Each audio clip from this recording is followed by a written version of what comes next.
ವಿಕ್ರಮ್ ಸಂಪತ್ ಯಾರು ಅಂತ ಕೇಳಿದ್ರೆ, ವಿಕ್ರಮ್ ಸಂಪತ್ ಸಾವರ್ಕರ್ ಮೇಲೆ ಪುಸ್ತಕ ಬರೆದು ಈ ಕಾಂಗ್ರೆಸ್ಸಿಗರು ಸಾವರ್ಕರ್ ಬಗ್ಗೆ ಸುಳ್ಳುಗಳ ಬಾಣವನ್ನೇ ಬಿಡ್ತಿರುವಾಗ ಅದಕ್ಕೆ ದಾಖಲೆ ಬದ್ಧವಾಗಿ ಉತ್ತರವನ್ನ ಕೊಡಬಲ್ಲಂತ ಒಂದು ಆಕರ ಗ್ರಂಥವನ್ನ ಎಲ್ಲರ ಕೈಗೆ ಇಟ್ಟಂತವ್ರವರು. ಸಾವರ್ಕರ್ ಧಾರ್ಮಿಕ ಚಿಂತನೆಯಲ್ಲಿ ಮುಂದಾಳತ್ವ ವಹಿಸಿದವರು, ಸಾವರ್ಕರ್ ಇತಿಹಾಸಜ್ಞ. ಸಾವರ್ಕರ್ ಏನಲ್ಲ ಅಂತ ಕೇಳಬೇಕು ಅಂದ್ರೆ ಯಾರಾದ್ರೂ ಕಾಂಗ್ರೆಸ್ಸಿಗರನ್ನ ಕೇಳಿ. ಪಾವಿತ್ರ್ಯ ಮತ್ತು ಬುದ್ಧಿವಂತಿಕೆಗೆ ಹಿಂದೂಗಳಿಗೆ ಎದುರಾಗಿರುವಂತ ಮತ್ತೊಬ್ಬ ವ್ಯಕ್ತಿಯನ್ನ ಹುಡುಕೋದು ಕಷ್ಟ. ರಾಜನಿಗೂ ಮತ್ತು ಜಮೀನ್ದಾರನ ನಡುವೆಯೂ ಬೆಂಕಿ ಹಚ್ಚಿದ್ರು, ಹಿಂದೂಗಳು ಮತ್ತು ಮುಸಲ್ಮಾನರ ನಡುವೆ ಬೆಂಕಿ ಹಚ್ಚಿದ್ರು. ಇವತ್ತು ಈ ಕಾರ್ಯಕ್ರಮವನ್ನು ಕೂಡ ರದ್ದು ಮಾಡಿ ಇದನ್ನ ಇಲ್ಲಿ ನಡೆಸ್ಲಿಕ್ಕೆ ಬಿಡಬಾರದು ಅನ್ನುವಂತ ಹಠ ಇತ್ತು. ಪುಣ್ಯಕ್ಕೆ ರಾಜ್ಯಪಾಲರು ಇಂಟರ್ವ್ಯೂನ್ ಮಾಡಿ ಅದ್ ಯಾಕೆ ನಡೆಸ್ಲಿಕ್ಕೆ ಕೊಡಲ್ಲ, ಇದಕ್ಕೆ ಬೇಕಾಗಿರುವಂತ ಪರ್ಮಿಷನ್ ಬೇಕಾಗಿರುವಂತ ಅಥಾರಿಟಿಯಿಂದ ಸಿಕ್ಕಾಗಿದೆ. ಮತ್ತು ಈ ಕಾರ್ಯಕ್ರಮಕ್ಕೆ ಬರೋದರಲ್ಲಿ ಭೈರಪ್ಪನವರಂತ ದಿಗ್ಗಜರು ಇರಬೇಕಾದ್ರೆ ಈ ಕಾರ್ಯಕ್ರಮ ನಡಿಲೇಬೇಕು ಅಂತ ರಾಜ್ಯಪಾಲರು ಇಂಟರ್ವ್ಯೂನ್ ಮಾಡಿರೋದ್ರಿಂದ ಆಗ್ತಾ ಇರೋದು. ಅಧಿಕಾರವನ್ನ ಕೈಗೆತ್ತಿಕೊಂಡು ಒಂದು ವಾರ ಕಂಪ್ಲೀಟ್ ಆಗಲಿಲ್ಲ. ಒಂದು ವಾರದೊಳಗೆ ಒಂದು ಕಾರ್ಯಕ್ರಮವನ್ನ, ಸಾವರ್ಕರ್ ಕುರಿತಂತ ಒಂದು ಕಾರ್ಯಕ್ರಮವನ್ನ ರದ್ದು ಮಾಡಬೇಕು ಎನ್ನುವಟ್ಟು ಧಾರ್ಷ್ಟ್ಯ ಇದೆ ಅಂತಂದ್ರೆ ಪ್ರಜಾಪ್ರಭುತ್ವವನ್ನು ಏನ್ ಮಾಡ್ಲಿಕ್ಕೆ ಹೊರಟಿದ್ದಾರೆ? ಮತ್ತೊಂದು ಪಕ್ಷದ ವಾದವನ್ನ ಕೇಳಲಿಕ್ಕೆ ನಾವು ಸಿದ್ಧ ಇಲ್ಲ ಅಂತ ಹೇಳೋದಾದ್ರೆ ಯಾವ ಸರ್ಕಾರ ಇದು? ಖಲೀಫನಿಗೂ ಸಂಬಂಧವೇ ಇಲ್ಲದೆ ಇರುವಾಗ ಆ ಖಲೀಫನಿಗೋಸ್ಕರ ಇಲ್ಲಿನ ಮುಸಲ್ಮಾನರ ಹೋರಾಟಕ್ಕೆ ಬೆಂಬಲ ಕೊಟ್ಟಿದ್ದರ ಪರಿಣಾಮವಾಗಿ ಈ ದೇಶದಲ್ಲಿ ಹಿಂದೂ ಮತ್ತು ಮುಸಲ್ಮಾನರು ಪ್ರತ್ಯೇಕ ಎನ್ನುವುದರ ಒಂದು ಕಂದಕವನ್ನು ನಿರ್ಮಾಣ ಮಾಡಿದ್ದು ಮಹಾತ್ಮ ಗಾಂಧೀಜಿ ಅಂತ ಯಾವತ್ತಾದ್ರೂ ಯಾರಾದ್ರೂ ಪ್ರಶ್ನೆ ಮಾಡಿದ್ದಾರಾ?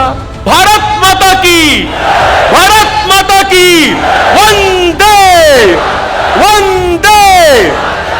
ಜೈ ಹಿಂದ್. ಜನನೀಂ ಶಾರದಾಂ ದೇವೀಂ ರಾಮಕೃಷ್ಣಂ ಜಗದ್ಗುರುಂ ಪಾದಪದ್ಮೇ ತಯೋ ಶ್ರಿತ್ವ ಪ್ರಣಮಾಮಿ ಮುಹುರ್ಮುಹು. ರತ್ನಾಕರ ಧೌತಪದಾಂ ಹಿಮಾಲಯ ಕಿರೀಟಿನೀಂ ಬ್ರಹ್ಮರಾಜರ್ಷಿ ರತ್ನಾಢ್ಯಾಂ ವಂದೇ ಭಾರತ ಮಾತರಂ. ವೇದಿಕೆ ಮೇಲೆ ಆಸೀನರಾಗಿರುವ ಎಲ್ಲ ಆದರಣೀಯ ಹಿರಿಯರಿಗೆ ಅತ್ಯಂತ ಶ್ರದ್ಧಾಪೂರ್ವಕ ನಮಸ್ಕಾರಗಳು. ಇವತ್ತಿನ ಕಾರ್ಯಕ್ರಮ ನಿಜಕ್ಕೂ ಇಲ್ಲಿ ನಡೆಯುವಂಥದ್ದಾಗಿರಲಿಲ್ಲ. ಕೊನೆ ಹಂತದಲ್ಲಿ ಅಲ್ಲಿಂದನೇ ಶುರು ಮಾಡಬೇಕು ಅಂತ ನಾನು ಅಂದ್ಕೊಳ್ತೀನಿ. ಇದು ಶಿಫ್ಟ್ ಆಗಿಬಿಡತ್ತೆ ಅಂತ ಆಗಿತ್ತು. ಕೊನೆ ಹಂತದಲ್ಲಿ ಕಾರ್ಯಕ್ರಮ ಬೇರೆ ಜಾಗಕ್ಕೆ ಹೋಗುತ್ತೆ, ಪರ್ಮಿಷನ್ ಕ್ಯಾನ್ಸಲ್ ಮಾಡಿದ್ದೀವಿ ಅಂತ. ಯಾಕೆ ಪರ್ಮಿಷನ್ ಕ್ಯಾನ್ಸಲ್ ಮಾಡಿದ್ದಾರೆ ಅಂತ ಕೇಳಿದರೆ ಅನೇಕ ಸಂಗತಿಗಳಿವೆ ಕ್ಯಾನ್ಸಲ್ ಮಾಡಲಿಕ್ಕೆ. ಮೊದಲನೇದು, ಎಸ್.ಎಲ್. ಭೈರಪ್ಪನವ್ರು ಇದ್ದಾರೆ ಕಾರ್ಯಕ್ರಮದಲ್ಲಿ. ಎಸ್.ಎಲ್. ಭೈರಪ್ಪನವ್ರು ಹೇಗಿದ್ದಾರೆ ಅಂತಂದರೆ, ಯಾವುದಾದರೊಂದು ಗಲಾಟೆ ಏನಾದರೂ ಬಂದಾಗ ಅವರು ಮಾತನಾಡಿದರು ಅಂತಾದರೆ ಆ ಗಲಾಟೆಗೆ ಮಂಗಳ ಅಂತಲೇ ಅರ್ಥ. ನಂಗೆ ಗೊತ್ತಿಲ್ಲ ಎಷ್ಟು ಜನರಿಗೆ ನೆನಪಿದೆಯೋ ಇಲ್ವೋ, D.H. ಶಂಕರಮೂರ್ತಿಯವರು ಒಂದು ಸಣ್ಣ ಗೊಂದಲ ಹುಟ್ಟಾಕಿದ್ರು. ಗೊಂದಲ ಅಲ್ಲ, ಸತ್ಯವನ್ನೇ ಹೇಳಿದರು ಟಿಪ್ಪುವಿನ ಕುರಿತಂತೆ. ಎಂಥ ದೊಡ್ಡ ಬೆಂಕಿ ಹತ್ಕೊಂಡ್ಬಿಡ್ತು ಅಂತಂದರೆ, ವಿಜಯ ಕರ್ನಾಟಕದಲ್ಲಿ ದಿನನಿತ್ಯ ಅದ್ರ ಬಗ್ಗೆ ಚರ್ಚೆ. ಒಂದಿನ ಲೆಫ್ಟ್ ಮಾತನಾಡಬೇಕು, ಒಂದಿನ ರೈಟ್ ಮಾತನಾಡಬೇಕು. ಇಬ್ಬರು ದೊಡ್ಡ ಮಟ್ಟದಲ್ಲಿ ಗಲಾಟೆ ನಡೆಸ್ತಿದ್ರು. ಇಡೀ ಗಲಾಟೆಗೆ ಒಂದು ಪೂರ್ಣ ವಿರಾಮ ಬಂದಿದ್ದು ಯಾವಾಗ ಅಂತಂದರೆ, ಒಂದು ಆರ್ಟಿಕಲ್ ಎಸ್.ಎಲ್. ಭೈರಪ್ಪನವ್ರು ಬರೆದ್ರು, ಇನ್ನು ಮುಂದೆ ಯಾರೂ ಮಾತನಾಡೋ ಧೈರ್ಯ ಮಾಡಲಿಲ್ಲ. ಅದು ಅವರ ಶ್ರೇಷ್ಠತೆ. ನನಗೆ ಈಗಲೂ ಮರೀಲಿಕ್ಕಾಗಲ್ಲ. ಒಬ್ಬ ವ್ಯಕ್ತಿಯ ಬರವಣಿಗೆಯಲ್ಲಿರುವಂಥ ತಾಕತ್ತು ಎಂಥದ್ದು ಅಂತಂದರೆ, ಅವರು ಬರೆದ ಮೇಲೆ ಇನ್ನೊಂದು ಪ್ರಶ್ನೆ ಕೇಳುವಂಥ ಧೈರ್ಯ ಯಾರಿಗೂ ಇರಬಾರ್ದು ಅಂತ ಆ ಥರದ ಬರವಣಿಗೆಯನ್ನು ಪ್ರಸ್ತುತಪಡಿಸಿದವರು ಅವರು. ಇವತ್ತು ಅವರಿದ್ದಾರೆ ಅಂತಂದಮೇಲೆ ಸಹಜವಾಗಿ ಕಾರ್ಯಕ್ರಮದ ಕುರಿತಂತೆ ಯೋಚನೆ ಮಾಡಬೇಕಾಗಿರುವಂಥ ಸಂಗತಿಯೇ ಸರ್ಕಾರಕ್ಕೆ. ಇನ್ನು ಎರಡನೇದು, ವಿಕ್ರಮ್ ಸಂಪತ್ ಇದ್ದಾರೆ. ವಿಕ್ರಮ್ ಸಂಪತ್ ಯಾರು ಅಂತ ಕೇಳಿದರೆ, ವಿಕ್ರಮ್ ಸಂಪತ್ ಸಾವರ್ಕರ್ ಮೇಲೆ ಪುಸ್ತಕ ಬರೆದು ಈ ಕಾಂಗ್ರೆಸ್ಸಿಗರು ಸಾವರ್ಕರ್ ಬಗ್ಗೆ ಸುಳ್ಳುಗಳ ಬಾಣವನ್ನೇ ಬಿಡ್ತಿರುವಾಗ ಅದಕ್ಕೆ ದಾಖಲೆ ಬದ್ಧವಾಗಿ ಉತ್ತರವನ್ನ ಕೊಡಬಲ್ಲಂತ ಒಂದು ಆಕರ ಗ್ರಂಥವನ್ನ ಎಲ್ಲರ ಕೈಗೆ ಇಟ್ಟಂಥವ್ರವರು. ಈ ಸನ್ಮಾನದ ಕಾರ್ಯಕ್ರಮದ ವಿಚಾರಕ್ಕೆ ಬಂದಾಗ ನಾನು ಬಹಳ ಹೆಮ್ಮೆಯಿಂದ ಅವರ ಹೆಸರು ಕೇಳಿದಾಗ ಖುಷಿಪಟ್ಟೆ. ಯಾಕೆ ಅಂತಂದರೆ, ಬಹುಶಃ ನಾನು ನೀವೆಲ್ಲ ಸಾವರ್ಕರ್ ಕುರಿತಂತೆ ಓದಬೇಕಾದ್ರೆ ಒಂದು ಕಂಪ್ಲೀಟ್ ಆಗಿರುವಂಥ ಸಾಹಿತ್ಯವನ್ನೇನಾದರೂ ಓದಬೇಕು ಅಂದರೆ ನಿಸ್ಸಂಶಯವಾಗಿ ವಿಕ್ರಮ್ ಸಂಪತ್ರ ಸಾವರ್ಕರ್ ಕೃತಿಯನ್ನು ಓದ್ಬೋದು ಅಂತ. ಒಂದೇ ಉಸಿರಲ್ಲಿ ಓದು ಮುಗಿದೇ ಹೋದರೆ ಕೇಳಿ ಅಂತ. ಸಾವರ್ಕರ್ರ ಕುರಿತಂತೆ ಯಾವ ಅತಿಶಯೋಕ್ತಿಗೂ ಜಾಗವಿಲ್ಲದಂತೆ ಪ್ರತಿಯೊಂದನ್ನು ದಾಖಲೆ ಬದ್ಧವಾಗಿ ತೆಗೆದುಕೊಂಡು ಎಲ್ಲವನ್ನು ಹಾಗೇ ವಿವರಣೆ ಕೊಡಬಲ್ಲಂತ ಅಪರೂಪದ ಕೃತಿಯನ್ನು ಸಮಾಜಕ್ಕೆ ಕೊಟ್ಟು, ನನಗನ್ಸುತ್ತೆ ಮುಂದಿನ 1 ಶತಮಾನಗಳ ಕಾಲ ಸಾವರ್ಕರ್ ಕುರಿತಂತೆ ಯಾರು ಆರೋಪ ಮಾಡಿದ್ರು ಈ ಪುಸ್ತಕ ಮುಂದಿಟ್ಟು ಓದ್ಕೋ, ಉತ್ತರ ಎಲ್ಲ ಸಿಗುತ್ತೆ ಅಂತ ಹೇಳ್ಬೋದಾಗಿರುವಂಥ ಒಂದು ದೊಡ್ಡ ಕೆಲಸವನ್ನು ಮಾಡಿದವರು ಅವರು. ಅವರಿಗೆ ತುಂಬ ಧನ್ಯವಾದಗಳನ್ನು ಹೇಳಬೇಕು. ನಾನು ಸಾವರ್ಕರ್ ಕುರಿತಂತೆ ಅನೇಕರ ಕೃತಿಗಳನ್ನು ಓದಿದ್ದೀನಿ. ಅದು ವೈಭವ್ ಪುರಂದೇವರ ಕೃತಿಯನ್ನು ಓದಿದ್ದೀನಿ. ಆತ್ಮಾಹುತಿ ಕನ್ನಡದಲ್ಲಿ ಶಿವರಾಮು ಅವರು ಬರೆದಿರೋದು ಅತ್ಯಂತ ಆದ್ಯ ಗ್ರಂಥ ಬಹುಶಃ ನಮ್ಮ ಪಾಲಿಗೆ. ಆ ಥರದ ಕೃತಿಗಳನ್ನು ಓದಿರುವಾಗ ಒಂಥರ ಕಂಪ್ಲೀಟ್ ಆಗಿರುವಂಥ ಕೃತಿಯನ್ನು ಯಾರಾದರೂ ಕೊಟ್ಟಿದ್ದಾರೆ ಅಂತಂದರೆ ಅದು ವಿಕ್ರಮ್ ಸಂಪತ್ ಅವರು. ನಾನು ಎಲ್ಲ ಕನ್ನಡಿಗರ ಪರವಾಗಿ ದೇಶಕ್ಕೆ ನೀವು ಕೊಟ್ಟ ಕೊಡುಗೆಗೋಸ್ಕರ ಧನ್ಯವಾದಗಳನ್ನು ಈ ಕುರಿತಂತೆ ಸಮರ್ಪಿಸ್ತೇನೆ. ಇನ್ನು ಮೂರನೇದು, ಸಣ್ಣಕ್ಕೆ ನಾನು ಇದ್ದೀನಿ, ಸರ್ಕಾರಕ್ಕೆ ಕೋಪ ಬರಲಿಕ್ಕೆ ಬೇಕಾಗಿರೋ ಕಾರಣ ಇರ್ಬೋದು. ಇನ್ನು ನಾಲ್ಕನೇದು ಮತ್ತು ಪ್ರಮುಖ ಕಾರಣ, ಸಾವರ್ಕರ್ ಮೇಲೆ ಪ್ರೋಗ್ರಾಮ್. ಯಾರನ್ನು ಕಂಡ್ರೆ ನಿದ್ದೆಯಲ್ಲೂ ಎದ್ದು ಕೂತ್ಕೊಳ್ತಾರೋ ಅಂಥವ್ರ ಕುರಿತಂತೆ ಕಾರ್ಯಕ್ರಮ ನಮ್ಮ ಗೌರ್ಮೆಂಟ್ ಬಂದ ಮೇಲೆ ನೀವು ಮಾಡ್ಬೋದು. ಏನು ಧಾರ್ಷ್ಟ್ಯ ರೀ.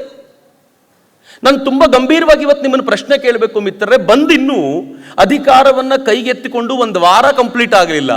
ಒಂದು ವಾರದೊಳಗೆ ಒಂದು ಕಾರ್ಯಕ್ರಮವನ್ನು, ಸಾವರ್ಕರ್ ಕುರಿತಂತ ಒಂದು ಕಾರ್ಯಕ್ರಮವನ್ನು ರದ್ದು ಮಾಡಬೇಕು ಎನ್ನುವಟ್ಟು ಧಾರ್ಷ್ಟ್ಯ ಇದೆ ಅಂತಂದ್ರೆ ಪ್ರಜಾಪ್ರಭುತ್ವವನ್ನು ಏನ್ ಮಾಡ್ಲಿಕ್ಕೆ ಹೊರಟಿದ್ದಾರೆ? ಮಾತು ಮಾತಿಗೆ ಸಂವಿಧಾನದ ಕೃತಿ ಅಂತ ಮುಂದಿಡುವಂತ ಈ ಮಂದಿ ಮತ್ತೊಂದು ಪಕ್ಷದ ವಾದವನ್ನ ಕೇಳಲಿಕ್ಕೆ ನಾವು ಸಿದ್ಧ ಇಲ್ಲ ಅಂತ ಹೇಳೋದಾದ್ರೆ ಯಾವ ಸರ್ಕಾರ ಇದು ಮಿತ್ರ? ಇದು ಹಿಟ್ಲರ್ ಸರ್ಕಾರ. ನಾನು ಸುಮ್ಮನೆ ನಿಮ್ಗೆ ಹೇಳ್ತೀನಿ, ಬಂದಿನ್ನೂ ಒಂದು ವಾರ ಆಗಲಿಲ್ಲ ಈ ಸರ್ಕಾರ ಅನ್ನೋ ಕಾರಣಕ್ಕೆ ಸರ್ಕಾರದಿಂದ ಆಗಬೇಕಾಗಿದ್ದು ಹೋಗಬೇಕಾಗಿದ್ದು ಏನೂ ಇಲ್ಲ. ಆದರೆ ಒಂದಷ್ಟು ವಿಚಾರ ನಾವು ಮಾಡಲೇಬೇಕು. ಸಾವರ್ಕರ್ ಕುರಿತಂತ ಪೀಠಿಕೆಗೆ ಹೋಗೋಕ್ಕಿಂತ ಮುಂಚೆ ಒಂದಷ್ಟು ಪೀಠಿಕೆ ನಮ್ಗೆ ಆಗಬೇಕು, ಇಲ್ಲದ್ರೆ ಬಹಳ ಕಷ್ಟ ಅಂತ. ನರೇಂದ್ರ ಮೋದಿ ಅವರ ಬಗ್ಗೆ ದಿನ ಬೆಳಗಾದ್ರೆ ಏನೆಲ್ಲ ಮಾತನಾಡ್ತಾರೆ. ನರೇಂದ್ರ ಮೋದಿ ವಿಷಸರ್ಪ ಅನ್ನೋದರಿಂದ ಹಿಡಿದು, ನರೇಂದ್ರ ಮೋದಿಯವರ ಕುರಿತಂತೆ ಅತ್ಯಂತ ಸಾಮಾನ್ಯನಾಗಿರುವನಿಂದ ಹಿಡಿದು ಈ ದೇಶದ ವಿರೋಧ ಪಕ್ಷದ ಪ್ರಮುಖ ನಾಯಕನೊಬ್ಬನವರೆಗೆ ಬೇಕಾಗಿರುವಂಥ ಮಾತುಗಳನ್ನು ಆಡಿದರು. ಒಂದು ದಿನ ಆದರೂ ಯಾರನ್ನಾದರೂ ಜೈಲಿಗೆ ಕಳಿಸಿರುವಂಥ ಘಟನೆ ನೋಡಿದ್ದೀರಿ? ಆದರೆ ಇಲ್ಲಿ ಸರ್ಕಾರ ಬಂದ 2 ದಿನಗಳೊಳಗೆ ಒಬ್ಬ ಗೌರ್ಮೆಂಟ್ ಸರ್ವೆಂಟ್ ಯಾವುದೋ ಒಂದು ಫೇಸ್ಬುಕ್ ಪೋಸ್ಟ್ ಅನ್ನು ಶೇರ್ ಮಾಡಿದ್ರು, ಅದು ಸರ್ಕಾರದ ಫ್ರೀ ಬೀಸ್ಗಳ ವಿರುದ್ಧವಾಗಿತ್ತು ಅನ್ನೋ ಕಾರಣಕ್ಕೋಸ್ಕರ ಸಸ್ಪೆನ್ಷನ್ ಆರ್ಡರ್ ಕೊಡಲಾಯಿತು. ಒಂದು ಪೋಸ್ಟ್ ಶೇರ್ ಮಾಡಿದ್ದಕ್ಕೆ ಏನದರ ಅರ್ಥ? ಅದರ ಅರ್ಥ ಏನು ಅಂತಂದ್ರೆ, ನನ್ನ ವಿರುದ್ಧ ಯಾರಾದ್ರೂ ಮಾತನಾಡಲಿಕ್ಕೆ ಪ್ರಯತ್ನ ಪಟ್ಟರೆ ಅವ್ರನ್ನ ಏನ್ ಮಾಡ್ತೀನಿ ಅಂತ ಗೊತ್ತಲ್ಲ ಅಂತ. ಫ್ರೀಡಮ್ ಆಫ್ ಎಕ್ಸ್ಪ್ರೆಷನ್ ಕುರಿತಂತೆ ಉದ್ದುದ್ದ ಭಾಷಣ ಬಿಗಿಯುವಂತ ಜನರೆಲ್ಲರೂ ಫೆವಿಕಾಲ್ ನುಂಗಿ ಕೂತ್ಕೊಂಡಿದ್ದಾರಲ್ಲ, ಏನು ಹೇಳಬೇಕಿದ್ರ ಬಗ್ಗೆ? ಇನ್ನೂ ಒಂದು ವಾರ ಆಗಲಿಲ್ಲ, ಅದನ್ನ ನೆನ್ಪಿಟ್ಕೊಳ್ಳಿ ಅಂತ. 5 ವರ್ಷ ಕಳೆದರೂ ನರೇಂದ್ರ ಮೋದಿ ಅವರ ಬಗ್ಗೆ ಮಾತನಾಡಿದವರನ್ನ ಜೈಲಿಗೆ ಕಳಿಸ್ಬೇಕೋ ಬೇಡವೋ, ಅವ್ರ ಕುರಿತಂತೆ ಏನಾದರೂ ಆಕ್ಷನ್ ತಗೊಳ್ಬೇಕೋ ಬೇಡವೋ ಅಂತ ಯೋಚನೆ ಮಾಡುವಂತ ಸರ್ಕಾರಗಳು ಹತ್ತಾರಿರಬೇಕಾದಾಗ ಬಂದ 2 ದಿನದಲ್ಲಿ ತಾವು ಆಕ್ಷನ್ ತೆಗೆದುಕೊಳ್ಬೇಕು ಅಂತ ನಿಶ್ಚಯ ಮಾಡ್ತಾರಲ್ಲ, ಇದನ್ನ ಯಾವ ಶಾಹಿ ಅಂತ ಕರಿತೀರಾ? ಹಿಟ್ಲರ್ ಶಾಹಿ ಅಂತ ಕರಿದೆ. ಸಂವಿಧಾನದ ಪುಸ್ತಕಕ್ಕೆ, ಅಂಬೇಡ್ಕರ್ ಬರೆದು ಕೊಟ್ಟಿರುವಂತ ಸಂವಿಧಾನದ ಪುಸ್ತಕಕ್ಕೆ ಇದೇ ಗೌರವ ಏನು ಇವರದ್ದು? ಇದೇ ಫ್ರೀಡಮ್ ಆಫ್ ಎಕ್ಸ್ಪ್ರೆಷನ್ ಏನು ಮಿತ್ರರೇ? ಅದರದ್ದೇ ಮುಂದುವರಿದ ಹಾದಿಯಾಗಿ ಇವತ್ತು ಈ ಕಾರ್ಯಕ್ರಮವನ್ನು ಕೂಡ ರದ್ದು ಮಾಡಿ ಇದನ್ನ ಇಲ್ಲಿ ನಡೆಸ್ಲಿಕ್ಕೆ ಬಿಡಬಾರ್ದು ಅನ್ನುವಂತ ಹಠ ಇತ್ತು. ಪುಣ್ಯಕ್ಕೆ ರಾಜ್ಯಪಾಲರು ಇಂಟರ್ವ್ಯೂನ್ ಮಾಡಿ ಅದು ಯಾಕೆ ನಡೆಸ್ಲಿಕ್ಕೆ ಕೊಡಲ್ಲ, ಇದಕ್ಕೆ ಬೇಕಾಗಿರುವಂತ ಪರ್ಮಿಷನ್, ಬೇಕಾಗಿರುವಂತ ಅಥಾರಿಟಿಯಿಂದ ಸಿಕ್ಕಾಗಿದೆ. ಮತ್ತು ಈ ಕಾರ್ಯಕ್ರಮಕ್ಕೆ ಬರೋದರಲ್ಲಿ ಭೈರತ್ನವರಂತ ದಿಗ್ಗಜರು ಇರಬೇಕಾದ್ರೆ ಈ ಕಾರ್ಯಕ್ರಮ ನಡೀಲೇಬೇಕು ಅಂತ ರಾಜ್ಯಪಾಲರು ಇಂಟರ್ವ್ಯೂನ್ ಮಾಡಿರೋದ್ರಿಂದ ಆಗ್ತಾ ಇರೋದು. ಇಲ್ಲದೆ ಹೋದ್ರೆ ಸಾಧ್ಯ ಇರಲಿಲ್ಲ ಅಂತ.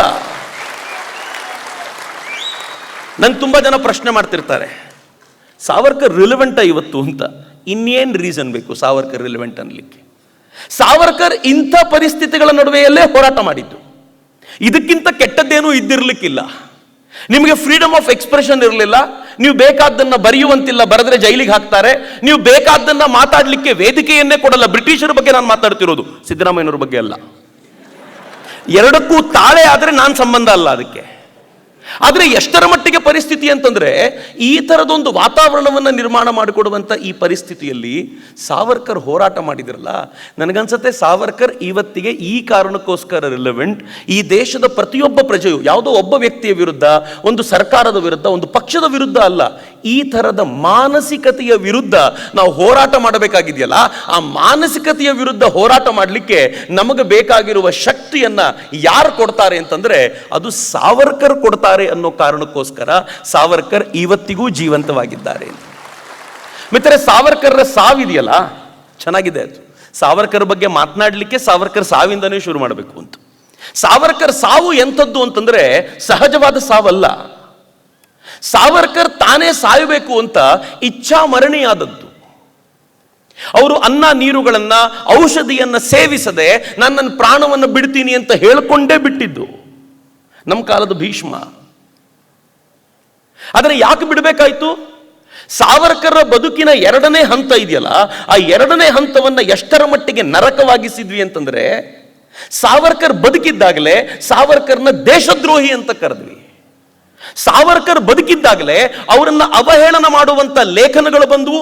ಸಾವರ್ಕರ್ ಭಾಷಣ ಆಲ್ ಇಂಡಿಯಾ ರೇಡಿಯೋದಲ್ಲಿ ಬರದೇ ಇರೋ ತರ ನಿರ್ಬಂಧ ಹೇರಲಾಯಿತು. ಸಾವರ್ಕರ್ ಜೊತೆಗೆ ಯಾರು ಹೋದರೂ ಕೂಡ ಅವರಿಗೆ ಶಿಕ್ಷೆ ಕೊಡುವಂತ ವಾತಾವರಣವನ್ನ ರೂಪಿಸಲಾಯಿತು. ಸಾವರ್ಕರ್ನ ಒಬ್ಬಂಟಿಯಾಗಿಸಲಾಯಿತು. ಸ್ವತಂತ್ರ ಭಾರತದಲ್ಲಿ ಸಾವರ್ಕರ್ 100 days ಜೈಲಿನಲ್ಲಿದ್ರು ಗೊತ್ತೇನು? ಸ್ವತಂತ್ರ ಭಾರತದಲ್ಲಿ ಸ್ವಾತಂತ್ರ್ಯ ಬಂದ ನಂತರ ಯಾವ ವ್ಯಕ್ತಿ ತನ್ನ ಇಡೀ ಬದುಕನ್ನ, ನನ್ನ ಸಾವರ್ಕರ್ ಬಗ್ಗೆ ಹೇಳೋದಾದ್ರೆ, ತನ್ನ ಜೀವನದ, ತನ್ನ ಯೌವನದ ಅಮೂಲ್ಯವಾದ 10 ರಿಂದ 11 ವರ್ಷಗಳನ್ನ ಯಾವ ವ್ಯಕ್ತಿ ಅಂಡಮಾನಿನ ಕಾಲಾಪಾನಿ ಜೈಲಿನಲ್ಲಿ ಕಳೆದರೋ, ಯಾವ ವ್ಯಕ್ತಿ ತಾನು ಕಷ್ಟಪಟ್ಟು ಗಳಿಸಿದ್ದ BA ಡಿಗ್ರಿಯನ್ನ ಸರ್ಕಾರ ಅವರಿಂದ ಕಸಿದುಕೊಳ್ತೋ, ಯಾವ ವ್ಯಕ್ತಿ ತಾನು ವಿದೇಶಕ್ಕೆ ಹೋಗಿ ಪಡ್ಕೊಂಡು ಬಂದಿದ್ದಂತ ಲಾಯರ್ ಡಿಗ್ರಿನ LLB ಅನ್ನ ಸರ್ಕಾರ ಅವರಿಂದ ಕಸಿದುಕೊಂಡಿತ್ತೋ, ಯಾವ ವ್ಯಕ್ತಿ ತನ್ನ ಜೀವನದ ಅಮೂಲ್ಯ ಸಮಯದಲ್ಲಿ ತನಗೆ ಹುಟ್ಟಿದ 4 ವರ್ಷದ ಮಗನನ್ನ, ಆ ಪುಟ್ಟ ಮಗು 4 ವರ್ಷವಾಗಿದ್ದಾಗ ಅವನನ್ನು ಕಳ್ಕೊಳ್ಬೇಕಾಗಿ ಬಂತೋ, ಅವನ ಮುಖ ಕೂಡ ನೋಡ್ಲಿಕ್ಕಾಗ್ಲಿಲ್ವೋ, ಯಾವ ವ್ಯಕ್ತಿ ತನ್ನ ಅಣ್ಣನನ್ನ, ತನ್ನ ತಮ್ಮನನ್ನ ಈ ದೇಶದ ಮಹಾಕಾರ್ಯಕ್ಕೋಸ್ಕರ ಬಲಿದಾನ ಮಾಡಬೇಕಾದಂತ ಸ್ಥಿತಿ ಬಂತೋ, ಯಾವ ವ್ಯಕ್ತಿ ತನ್ನ ಅತ್ತಿಗೆಯನ್ನ ದೇಶಕ್ಕೋಸ್ಕರ ಕೊಡಬೇಕಾಗಿ ಬಂತೋ, ಯಾವ ವ್ಯಕ್ತಿ ತನ್ನ ಬದುಕಿನ, ತನ್ನ ಮನೆ ಮಠ ಎಲ್ಲವನ್ನೂ ಕೂಡ ನಮಗೋಸ್ಕರ ಸಮರ್ಪಿಸಬೇಕಾಗಿ ಬಂತೋ, ಆ ವ್ಯಕ್ತಿಯನ್ನ ಸ್ವತಂತ್ರ ಭಾರತದಲ್ಲಿ 100 ದಿನಗಳ ಕಾಲ ಜೈಲಲ್ಲಿ ಇರಿಸಿದ್ವಿ. ಯಾಕೆ ಗೊತ್ತೇನು? ಪಾಕಿಸ್ತಾನದ ಅಧ್ಯಕ್ಷ ಲಿಯಾಕತ್ ಅಲಿ ಖಾನ್ ಬರ್ತಿದ್ದಾನೆ, ಅವನು ಬಂದಾಗ ನೀವೇನಾದರೂ ತಂಟೆ ಮಾಡಬಹುದು ಅನ್ನೋ ಕಾರಣವನ್ನು ಕೊಟ್ಟು ಜೈಲಲ್ಲಿ ಇಟ್ಟಿದ್ವಿ ರೀ. ನಂಗೆ ಬಹಳ ಸಂಕಟ ಅನ್ಸುತ್ತೆ. ಸಾವರ್ಕರ್ ಬಗ್ಗೆ ಶಿವರಾಮ್ ಅವರು ಬರೀತಾರೆ, ಬಹಳ ಸುಂದರವಾಗಿರುವಂಥ ಕೊನೆಯ 4 ಸಾಲುಗಳು. ಅದನ್ನು ಓದಿದ ನಂತರ ಇನ್ನು ವಾಪಸ್ ಪುಸ್ತಕ ತೆರೀಲಿಕ್ಕಾಗಲ್ಲ, ಬಹಳ ಸಂಕಟ ಅನ್ಸುತ್ತೆ. ನಮ್ಮನ್ನು ನಾವೇ ಕನ್ನಡಿಯಲ್ಲಿ ನೋಡ್ಕೊಳ್ಳಿಕ್ಕೆ ಅಸಹ್ಯ ಅನ್ಸುತ್ತೆ. ಏನು ಹೇಳ್ತಾರೆ ಗೊತ್ತಾ ಅವರು? ಸಾವರ್ಕರ್ನ ಎಲ್ಲರೂ ಪ್ರೀತಿಯಿಂದ ತಾತ್ಯ ಅಂತ ಕರೀತಿದ್ರು. ಸಾವರ್ಕರ್ನ ತಾತ್ಯ ಅಂತ ಸಂಬೋಧಿಸಿ ಹೇಳ್ತಾರೆ, ತಾತ್ಯ, 1857 ಸಂಗ್ರಾಮದ ಕೃತಿಯಲ್ಲಿ ನೀನೇ ಬರೆದಿದೆಯಾ ತಾತ್ಯ ಟೋಪೆ ಬಗ್ಗೆ. ಏನು ಬರೆದಿರ್ತಾರೆ ಗೊತ್ತಾ ಸಾವರ್ಕರ್? ತಾತ್ಯ, ನೀನು ಈ ದೇಶದಲ್ಲಿ ಹುಟ್ಟಬಾರದಾಗಿತ್ತು ಕಣ. ಜಗತ್ತಿನ ಯಾವ ಮೂಲೆಯಲ್ಲಿ ಹುಟ್ಟಿದ್ರು ಜನ ನಿನ್ನಂಥ ವೀರನನ್ನ ಆನೆಯ ಮೇಲೆ ಅಂಬಾರಿರಿಟ್ಟು ಮೆರವಣಿಗೆ ಮಾಡ್ಕೊಂಡು ತಿರುಗಾಡಿಸ್ತಾ ಇದ್ರು. ಈ ದೇಶದ ಜನಕ್ಕೆ ನಿನ್ನ ವ್ಯಾಲ್ಯೂ ಗೊತ್ತಿಲ್ಲ, ಅದಕ್ಕೆ ನಿನ್ನನ್ನು ಗೌರವಿಸೋದು ಗೊತ್ತಿಲ್ಲ ಅವ್ರಿಗೆ ಅಂತ ಬರೆದಿರುವಂಥ ಸಾಲನ್ನ ಉಲ್ಲೇಖ ಮಾಡಿ ಶಿವರಾಮ ಹೇಳ್ತಾರೆ, ಸಾವರ್ಕರ್ನು ತಾತ್ಯ ಅಂತಾನೆ ಕರೀತಿದ್ರು. ತಾತ್ಯ, ನೀನಿಲ್ಲಿ ಹುಟ್ಟಬಾರ್ದಾಗಿತ್ತು ಕಣ. ಈ ದೇಶ ಜನಕ್ಕೆ ನೀನು ಅಂದರೆ ಯಾರು ಅಂತ ಗೊತ್ತಿಲ್ಲ. ಈ ದೇಶ ಜನ ಅಲ್ಲದೆ ಜಗತ್ತಿನ ಬೇರೆ ಯಾವ ದೇಶದ ಜನ ಆಗಿದ್ರು ಅಂಬಾರಿ ಮೇಲಿಟ್ಟು ಮೆರವಣಿಗೆ ಮಾಡ್ತಿದ್ರು. ಈ ದೇಶದ ಜನ ನಿನಗೆ ಈ ಥರ ಮಾಡ್ತಿದ್ದಾರೆ ಅನ್ನುವಂಥ ಹೇಳಿಕೆಯನ್ನು ಕೇಳಿದಾಗಲೆಲ್ಲ ಸಂಕಟ ಅನ್ಸುತ್ತೆ. ಯಾಕೆ ಗೊತ್ತೇನು ಮಿತ್ರರೇ? 1857 ಸ್ವಾತಂತ್ರ್ಯ ಸಂಗ್ರಾಮ ಇತ್ತಲ್ಲ, ಈ ದೇಶದ ಅತಿ ಶ್ರೇಷ್ಠವಾಗಿರುವಂಥ ಕಾಲಘಟ್ಟ ಅಂತ ನಾನು ಭಾವಿಸ್ತೀನಿ. ಯಾಕೆ ಶ್ರೇಷ್ಠವಾಗಿರುವಂಥ ಕಾಲಘಟ್ಟ ಅಂತಂದರೆ, ಬ್ರಿಟಿಷರ ನರೇಟಿವ್ನ ಹೆಚ್ಚು ಕಡಿಮೆ ಅರ್ಥ ಮಾಡ್ಕೊಂಡಿದ್ದವರು ಆ ಸಂದರ್ಭದಲ್ಲಿ. ಬ್ರಿಟಿಷರದು ನರೇಟಿವ್ ವಾರ್ ನಿಮ್ಗೆ ಗೊತ್ತಿರಲಿ, ಭಾರತ ಪ್ರತಿ ಬಾರಿ ಹೊಸಬರನ್ನ ಎದುರಿಸಿದೆಯಲ್ಲ, ಅದೆಲ್ಲ ಹೊಸತನದಲ್ಲೇ ಎದುರಿಸಿರುವಂಥದ್ದು. ಮುಸಲ್ಮಾನರು ಈ ದೇಶದ ಮೇಲೆ ಆಕ್ರಮಣ ಮಾಡಿದಾಗ ಆ ಪರಿಯ ಬರ್ಬರತೆಯನ್ನ ಭಾರತ ಎಂದೂ ಕಂಡೇ ಇರಲಿಲ್ಲ. ಅದನ್ನು ಎದುರಿಸೋದು ಹೇಗೆ ಅಂತಾನೆ ಗೊತ್ತಾಗ್ಲಿಲ್ಲ ನಮಗೆ. ಬ್ರಿಟಿಷರು ಅತ್ಯಾಧುನಿಕ ಶಸ್ತ್ರಾಸ್ತ್ರಗಳನ್ನು ತೆಗೆದುಕೊಂಡು ಬಂದರು, ಅದನ್ನು ಎದುರಿಸೋದಕ್ಕೆ ಹೆಣಗಾಡಿದ್ವಿ. ಆದರೆ ಆನಂತರದ ದಿನಗಳಲ್ಲಿ ಅವರು ನರೇಟಿವ್ ವಾರ್ ಕ್ರಿಯೇಟ್ ಮಾಡಿದ್ದಿದೆಯಲ್ಲ, ಇವತ್ತಿಗೂ ಫೈಟ್ ಮಾಡೋದು ಹೇಗೆ ಅಂತ ಗೊತ್ತಿಲ್ಲ ನಮಗೆ. ಡಿಸ್ಪಾಲಿಯೇಷನ್ ಅಂಡ್ ಡಿಫೇಮಿಂಗ್ ಆಫ್ ಇಂಡಿಯಾ ಅಂತ ಒಂದು ಪುಸ್ತಕವನ್ನ ಧರ್ಮಪಾಲ್ಜಿ ಬರೆದಿದ್ದಾರೆ, ಬಹಳ ಸುಂದರವಾಗಿರುವಂಥ ಕೃತಿ. 1830 ಲಂಡನ್ನ ಹೌಸ್ ಆಫ್ ಕಾಮನ್ಸ್ ನಲ್ಲಿ ಒಂದು ಚರ್ಚೆ ನಡೆಯುತ್ತೆ. ಎಲ್ಲ ಎಂಪಿಗಳು ಕೂತ್ಕೊಂಡು ಡಿಸ್ಕಸ್ ಮಾಡ್ತಾರೆ ಲಂಡನ್ನಲ್ಲಿ, ಭಾರತವನ್ನ ಕ್ರಿಶ್ಚಿಯನೈಸ್ ಮಾಡಬೇಕು ಅಂತ. ಇದರ ಲೀಡ್ ಯಾರ್ದು ಅಂತಂದ್ರೆ William Wilber force. William Wilber force ಅನ್ನ ಅವರು ಫಾದರ್ ಆಫ್ ಕ್ರಿಶ್ಚಿಯಾನಿಟಿ ಅಥವಾ ಫಾದರ್ ಆಫ್, ಅವರು ತಮ್ಮ ಇದರಲ್ಲಿ ಫಾದರ್ ಆಫ್ ವಿಕ್ಟೋರಿಯನ್ಸ್ ಅಂತ ಕರೀತಾರೆ. ವಿಲಿಯಂ ವಿಲ್ಬರ್ ಫೋರ್ಸ್ ಏನ್ ಮಾಡ್ತಾನೆ, ಎಲ್ಲ ಎಂಪಿಗಳಿಗೂ ಪತ್ರ ಬರೆದು, ನಾಳೆ ಚರ್ಚೆ ನಡೆಯುತ್ತೆ, ಚರ್ಚೆಯಲ್ಲಿ ಕೆಲವು ಎಂಪಿಗಳು ವಿರೋಧ ಮಾಡುವ ಸಾಧ್ಯತೆ ಇದೆ, ಅವರನ್ನು ಮೆಟ್ಟಿ ನಿಂತು ನೀವು ಭಾರತದಲ್ಲಿ ಕ್ರಿಶ್ಚಿಯಾನಿಟಿ ಆಗಬೇಕು ಅನ್ನೋ ವಾದವನ್ನು ಸಮರ್ಥಿಸಿಕೊಳ್ಬೇಕು ಅಂತ ಪತ್ರ ಬರೆದ. ಪತ್ರ ಬರೆದ ನಂತರ ಏನು ಹೇಳ್ತಾರೆ ಗೊತ್ತಾ? ನರೇಟಿವ್ ವಾರ್ ಹೆಂಗಿರುತ್ತೆ ನೋಡಿ. ಭಾರತವನ್ನು ನೋಡದ, ಭಾರತದ ಬಗ್ಗೆ ಏನೂ ಅಧ್ಯಯನ ಇಲ್ಲದ ಅನೇಕ ಮಂದಿ ಭಾರತದ ಬಗ್ಗೆ ಏನು ಹೇಳ್ತಾರೆ ಅಂತಂದರೆ, ರಾಬರ್ಟ್ ಓಲ್ಮೆ ಅಂತ ಒಬ್ಬ MP ಅವನು ಹೇಳ್ತಾನೆ, ಹಿಂದೂಗಳು ಮೋಸಗಾರರು, ಹಿಂದೂಗಳು ದಗಾಕೋರರು. ಇಂಥ ವಾಕ್ಯಗಳನ್ನೇ ಈ ಕೆಲವು MLAಗಳು ತಗೊಂಡು, ಕೆಲವು ಇಂದಿನ MLAಗಳು ತೆಗೆದುಕೊಂಡು ಹೇಳಿದ್ರಲ್ಲ, ಹಿಂದೂ ಅಂತಂದರೆ ಅಶ್ಲೀಲ ಅನ್ನೋದು ಅರ್ಥ. ಇವೆಲ್ಲ ಇಲ್ಲಿಂದ ಬರೋದು, ಇವ್ರಿಗೆ ಹೇಳಿರೋ ಮಾತುಗಳ ಔಟ್ಪುಟ್ ಅದು. ಹಾಲ್ವೆಲ್ ಅನ್ನೋಂಥ ಒಬ್ಬ MP ಹೇಳ್ತಾನೆ, ಪ್ರಾಮಾಣಿಕತೆ ಮತ್ತು ವಿಶ್ವಾಸ ಯಾರಿಗೆ ಗೊತ್ತಿಲ್ವೋ ಅವರನ್ನು ಹಿಂದೂಗಳು ಅಂತ ಕರಿಬೋದು ಅಂತ. ಕ್ಲೈವ್ ಹೇಳ್ತಾನೆ, ಆಡಿದ ಮಾತಿಗೆ ಬದ್ಧತೆ ಇಲ್ಲದ ಜನರನ್ನು ಹಿಂದೂಗಳು ಅಂತ ಕರಿಬೋದು. ಏನೂ ಗೊತ್ತಿಲ್ಲ ಇವರಿಗೆ, ಮಾತಿಗೋಸ್ಕರ ಪ್ರಾಣ ಕೊಡುವಂತ ಜನ ಭಾರತದಲ್ಲಿ ಹೆಂಗಿದ್ರು ಎನ್ನುವ ಪರಿಕಲ್ಪನೆಯೂ ಇರಲಿಲ್ಲ. ಶೋರ್ ಅನ್ನುವಂಥ ಒಬ್ಬ MP ಹೇಳ್ತಾನೆ, ಸುಳ್ಳು, ಕಳ್ಳತನ, ಲೂಟಿ, ದಂಗೆ ಇವುಗಳನ್ನು ಮಾಡಿದರೆ ಬಹಿಷ್ಕಾರ ಹಾಕಬೇಕು ಎನ್ನುವಂಥ ಪರಿಕಲ್ಪನೆಯೇ ಇಲ್ಲ ಅವರಿಗೆ. ಇದು ದೊಡ್ಡ ಕ್ರೈಮೇ ಅಲ್ಲ ಅವ್ರ ಪಾಲಿಗೆ, ಹಿಂದೂಗಳ ಪಾಲಿಗೆ ಅಂತಾನೆ. ಕೊನೆಗೆ ವಿಲಿಯಂ ವಿಲ್ಬರ್ಫೋರ್ಸ್ ಸ್ವತಃ ನಿಂತ್ಕೊಂಡು ಹೇಳ್ತಾನೆ, ನಾಶ ಹೊಂದಿದ ತಳಮಟ್ಟದ ಜನಾಂಗ ಅಂತ ಯಾವುದಾದ್ರೂ ಇದ್ರೆ ಅದು ಹಿಂದೂ ಜನಾಂಗ. ಅವರ ಮೂರ್ಖತನದಿಂದಲೇ ಅವರ ಅಪಾರವಾದ ಕಷ್ಟವನ್ನು ಅನುಭವಿಸ್ತಾ ಇದ್ದಾರೆ. ಪ್ರತಿ ವರ್ಷ ಅವನು ಲೆಕ್ಕಾಚಾರ ಕೊಡ್ತಾನೆ, ಸತಿ ಪದ್ಧತಿಗೆ 15,000 ಜನ ತೀರ್ಕೊಳ್ತಾರೆ. ಜಗನ್ನಾಥನ ರಥದ ಚಕ್ರದ ಕೆಳಗೆ 1,00,000 ಜನ ತಮ್ಮ ತಲೆಯನ್ನು ಕೊಟ್ಟು ಸಾಯ್ತಾರೆ ಅಂತ. ಅಲ್ಲಿವರೆಗೂ ಜಗನ್ನಾಥನ ರಥದ ಚಕ್ರದ ಕೆಳಗೆ ತಲೆ ಕೊಟ್ಟು ಸಾಯುವಂಥ ಪ್ರಕ್ರಿಯೆ ಇತ್ತು ಅಂತ ಯಾರಿಗೂ ಗೊತ್ತೇ ಇರಲಿಲ್ಲ. ಸತಿ ಪದ್ಧತಿಗೆ 500 ಜನ ತೀರ್ಕೊಳ್ಳಬಹುದು ಅನ್ನುವಂಥ ಕಲ್ಪನೆ 15,000ಕ್ಕೆ ಏರಿಸ್ತಾನೆ. ಅಂದರೆ ಭಾರತ ಅನಾಗರಿಕ ರಾಷ್ಟ್ರ ಅಂತ. ಆದರೆ ನಂಗೆ ಭಾಳ ಸಂತೋಷ ಏನು ಅಂತಂದರೆ, ಹೆನ್ರಿ ಮಾಂಟೆಗೊಮರಿ ಥರದವ್ರು ಎದ್ದು ನಿಂತ್ಕೊಂಡು ಹೇಳ್ತಾರೆ, ನಿಮ್ಮಲ್ಲಿ ಯಾವ್ಯಾವ MPಗಳು ಮಾತನಾಡಿದ್ದೀರೋ ನಿಮ್ಮಲ್ಲಿ ಅನೇಕರಿಗೆ ಭಾರತ ಅಂದರೆ ಏನು ಅಂತಾನೆ ಗೊತ್ತಿಲ್ಲ. ಭಾರತ ಎಂಥ ಅಪರೂಪದ ರಾಷ್ಟ್ರ ಅಂತಂದರೆ ಹೇಳ್ತಾನೆ, ಲಂಡನ್ನಲ್ಲಿ ಎಷ್ಟು ದರೋಡೆಕೋರರು, ದಂಗೆಕೋರನ್ನು ನೀವು ನೋಡ್ತೀರೋ, ಇಡೀ ದಕ್ಷಿಣ ಭಾರತದಲ್ಲಿ ಅದರ 500ರಿಂದ 150ರಿಂದ 200 ಪಟ್ಟು ಕಡಿಮೆ ಜನ ಇದ್ದಾರೆ ಅಂತ. ಎಷ್ಟು ಲೂಸ್ ವಿಮೆನ್ಗಳನ್ನು ನೀವು ದಕ್ಷಿಣ ಭಾರತದಲ್ಲಿ ನೋಡ್ತೀರೋ ಅದಕ್ಕಿಂತಲೂ 10 ಪಟ್ಟು ಹೆಚ್ಚು ಲೂಸ್ ವಿಮೆನ್ಗಳು ನಿಮಗೆ ಲಂಡನ್ ಒಂದರಲ್ಲೇ ಕಾಣ್ತಾರೆ. ನೀವು ಭಾರತದ ಬಗ್ಗೆ ಮಾತನಾಡೋ ಯೋಗ್ಯತೆ ಇಲ್ಲ ಅಂತ ಮಾಂಟೆಗೊಮೆರಿ ಹೇಳ್ತಾನೆ. ಮಿತ್ರ, ಎಂಥ ಅದ್ಭುತವಾದ ಮಾತುಗಳನ್ನು ಮೂರೇ ಹೇಳ್ತಾರೆ ಅಂತಂದ್ರೆ, ಪಾವಿತ್ರ್ಯ ಮತ್ತು ಬುದ್ಧಿವಂತಿಕೆಗೆ ಹಿಂದೂಗಳಿಗೆ ಎದುರಾಗಿರುವಂತ ಮತ್ತೊಬ್ಬ ವ್ಯಕ್ತಿಯನ್ನ ಹುಡುಕೋದು ಕಷ್ಟ, ಅಷ್ಟು ಅದ್ಭುತವಾಗಿರುವಂತ ಪಾವಿತ್ರ್ಯ ಅವನದ್ದು ಅಂತ ಮೂರೇ ಹೇಳ್ತಾರೆ. ಲಶಿಂಗ್ಟನ್ ಹೇಳ್ತಾರೆ, ಬಹಳ ಚೆನ್ನಾಗಿರುವಂತ ಮಾತಿದು. ಮುಂದೆ ಮೆಕಾಲೆ ಕೂಡ ಈ ತರದ ಅನೇಕ ಮಾತುಗಳನ್ನು ಹೇಳ್ತಾನೆ. ಮೆಕಾಲೆಯ ಒಂದು ಮಾತಿದೆ, ಏನು ಹೇಳ್ತಾನೆ ಅಂತಂದ್ರೆ, ಭಾರತದ ಅಷ್ಟೂ ಸಾಹಿತ್ಯವನ್ನ ನೀವು ಕ್ರೋಢೀಕರಿಸಿದ್ರೆ, ಅಷ್ಟೂ ಸಾಹಿತ್ಯ ವೇದಗಳಿಂದ ಹಿಡಿದು ನಾವು ಕೊನೆಯವಾಗಿ ಇವತ್ತಿನವರೆಗೂ ಸೃಷ್ಟಿಯಾಗುವಂಥ ಎಲ್ಲ ಸಾಹಿತ್ಯವನ್ನ ಒಂದು ಕಡೆ ರಾಶಿ ಹಾಕಿದರೆ ಇಂಗ್ಲೆಂಡಿನ ಒಂದು ಶೆಲ್ಫ್ ಸಾಹಿತ್ಯಕ್ಕೆ ಸಮನಾಗಲ್ಲ ಅಂತ ಹೇಳ್ತಾನೆ. ಆದರೆ ಲಶಿಂಗ್ಟನ್ ಹೇಳ್ತಾನೆ, ಸಾಹಿತ್ಯ ಭಾರತೀಯರದ್ದು ಹೆಂಗಿದೆ ಅಂತಂದರೆ, ಪ್ರತಿ ಪ್ಯಾರಾಗ್ರಾಫಿನ ಕೊನೆಯ ಸಾಲು ಒಂದು ಮೌಲ್ಯ ಇಲ್ಲದೆ ಮುಗಿಯೋದಿಲ್ಲ. ಇಂಥ ಅದ್ಭುತವಾದ ಸಾಹಿತ್ಯವನ್ನು ಜಗತ್ತಿನಲ್ಲಿ ನೋಡ್ಲಿಕ್ಕೆ ಸಿಗಲ್ಲ ಅಂತಾನೆ. ಎಲ್ಲ MPಗಳಾಡುವಂಥ ಮಾತು. ಆದರೆ ದುರಂತ, ವೋಟಿಂಗ್ ಆಗುತ್ತೆ, 89 ಜನ ಕ್ರಿಶ್ಚಿಯಾನಿಟಿ ಆಗಬೇಕು ಅಂತ, 36 ಜನ ಬೇಡ ಅಂತ ಹೇಳ್ತಾರೆ. ಹೀಗಾಗಿ ಭಾರತ ಕ್ರಿಶ್ಚಿಯಾನಿಟಿಗೆ ತಯಾರುಗೊಳ್ಳುತ್ತೆ, ಅಧಿಕೃತವಾಗಿ ತಯಾರು ಮಾಡ್ಕೊಂಡು ಬರ್ತಾರೆ. ಇವೆಲ್ಲವೂ 1857ರ ಸಂಗ್ರಾಮಕ್ಕಿಂತ ಮುಂಚಿನ ಭೂಮಿಕೆ. 1857ರ ಸಂಗ್ರಾಮದಲ್ಲಿ ಯಾವಾಗ ಭಾರತೀಯರು ಇದನ್ನು ಅರ್ಥ ಮಾಡಿಕೊಂಡರೋ ಅವ್ರಿಗೆ ಗೊತ್ತಾಯಿತು, ನಮ್ಮನ್ನು ಒಡೆಯುವಂಥ ಪ್ರಯತ್ನ ಮಾಡಲಾಗ್ತಿದೆ ಅಂತ. ನಾನು ಯಾಕೆ ಇದನ್ನು ಗಂಭೀರವಾಗಿ ಹೇಳ್ತಿದ್ದೀನಿ ಅಂತಂದರೆ, ಮಿತ್ರೆ, ಅವತ್ತಿನ ವಾತಾವರಣಕ್ಕೂ ಇವತ್ತಿನ ವಾತಾವರಣಕ್ಕೂ ಬಹಳ ಡಿಫರೆನ್ಸ್ ಇಲ್ಲ ಅಂತ. ರಾಜನಿಗೂ ಮತ್ತು ಜಮೀನ್ದಾರನ ನಡುವೆಯೂ ಬೆಂಕಿ ಹಚ್ಚಿದರು, ಹಿಂದೂಗಳು ಮತ್ತು ಮುಸಲ್ಮಾನರ ನಡುವೆ ಬೆಂಕಿ ಹಚ್ಚಿದರು, ಉತ್ತರ ಭಾರತ ಮತ್ತು ದಕ್ಷಿಣ ಭಾರತ ಅನ್ನೋದಕ್ಕೆ ಬೆಂಕಿ ಹಚ್ಚಿದರು. ತಮಿಳು ಭಾಷೆ ಅದು ಸಂಸ್ಕೃತಕ್ಕಿಂತಲೂ ಶ್ರೇಷ್ಠವಾದ್ದು ಮತ್ತು ಪುರಾತನವಾದ್ದು ಅನ್ನುವಂಥ ಒಂದು ಬೆಂಕಿ ಕಡ್ಡಿಗೀರುವಂಥ ಪ್ರಯತ್ನವನ್ನು ಮಾಡಿದರು. ಆರ್ಯ ಮತ್ತು ದ್ರಾವಿಡ ಅನ್ನುವಂಥ ಒಂದು ವಿಭಜನೆಯನ್ನು ಕ್ರಿಯೇಟ್ ಮಾಡುವಂಥ ಪ್ರಯತ್ನ ಮಾಡಿದರು. ಉದ್ದಕ್ಕೂ ಅವ್ರು ಯಾವ್ಯಾವ ಬೆಂಕಿ ಕಡ್ಡಿ ಗೀರಿದ್ರೋ ಇವತ್ತಿಗೂ ಆ ಕಡ್ಡಿಗಳು ಧಗಧಗನೆ ಉರಿತಾನೆ ಇವೆ. ಅವರೆಲ್ಲರೂ ಒಂದು ಉದ್ದೇಶ ಇಟ್ಕೊಂಡು ಮಾಡಿದ್ರು ಅಂತ ಗೊತ್ತಿದ್ದ ನಂತರವೂ ಕೂಡ ಇವತ್ತಿಗೂ ದ್ರಾವಿಡವಾದ ಬಹಳ ಜೋರಾಗಿ ನಡೆಯುತ್ತೆ. ಅದು ಸುಳ್ಳು ಅಂತ ಜಗತ್ತಿನ ಎಲ್ಲ ವಿಜ್ಞಾನಿಗಳು ಹೇಳಿಯಾಗಿದೆ. ಇವತ್ತಿಗೂ ನಾವು ಮಾತ್ರ ಆರಾಧಿಸಿಕೊಳ್ಳುವಂಥ ಸ್ಥಿತಿಯಲ್ಲಿದ್ದೀವಿ ಅಂತಂದರೆ ಬ್ರಿಟಿಷರು ಎಂಥ ಬೀಜ ಬಿತ್ತಿಟ್ಟು ಹೋದರು ಅಂತ ಲೆಕ್ಕ ಹಾಕ್ಕೊಳ್ಳಿ.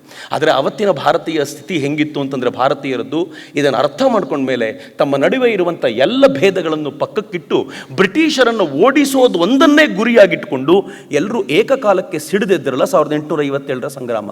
ಅದರ ದುರಂತ ಏನಾಯಿತು ಗೊತ್ತೇನು? ಆ ಸಂಗ್ರಾಮದಲ್ಲೂ ಕೂಡ ಬ್ರಿಟಿಷರ ಕೈ ಮೇಲಾಗಿ ಇನ್ನು ಭಾರತೀಯರನ್ನು ಅವರು ಮಟ್ಟ ಹಾಕಿ ನಿಂತ ಮೇಲೆ ಭಾರತೀಯರಿಗೆ ಅನ್ನಿಸ್ತು ಬ್ರಿಟಿಷರು ಅನ್ಕಾಂಕರಬಲ್ ಫೋರ್ಸ್, ಅವರನ್ನು ಎದುರಿಸೋದು ಬಹಳ ಕಷ್ಟ ಅಂತ. ಈ ಮೈಂಡ್ ಸೆಟ್ಟಿಗೆ ಹೋಗಿತ್ತಲ್ಲ, ಇದರಿಂದ ಆಚೆ ಕರ್ಕೊಂಡು ಬರುವಂಥ ಅಗತ್ಯ ಇತ್ತು. ಕೆಲವರು ಮಾಡಿದರು. ದಾದಾಬಾಯಿ ನವರೋಜಿಯವರದ್ದು ನಾವೆಲ್ಲರೂ ಓದಲೇಬೇಕಾಗಿರುವಂಥ ಅಪರೂಪದ ಸಾಹಿತ್ಯ ಅದು. ಅವರು ಡ್ರೈನ್ ಥಿಯರಿನ ತಗೊಂಡು ಬಂದರು. ಹೇಗೆ ಭಾರತದಿಂದ ವೆಲ್ತನ್ನು ಬ್ರಿಟಿಷರು ಎಳ್ಕೊಂಡು ಹೋಗ್ತಿದ್ದಾರೆ, ಕಸ್ಕೊಂಡು ಹೋಗ್ತಾ ಇದ್ದಾರೆ, ಅದರ ಕಾರಣಕ್ಕೋಸ್ಕರ ಭಾರತ ಬಡವಾಗಿದೆ ಹೊರತು ಸ್ವತಃ ಭಾರತ ಬಡ ಅಲ್ಲ ಅನ್ನೋದನ್ನ ದೊಡ್ಡ ದೊಡ್ಡ ವೇದಿಕೆಗಳ ಮೇಲೆ ದಾದಾಬಾಯಿ ನವರೋಜಿ ಹೇಳಲಿಕ್ಕೆ ಶುರು ಮಾಡಿದರು. ಬಾಲಗಂಗಾಧರ್ ತಿಲಕರ ಮಾತುಗಳು ಹೆಂಗಿದ್ವು ಗೊತ್ತೇನು?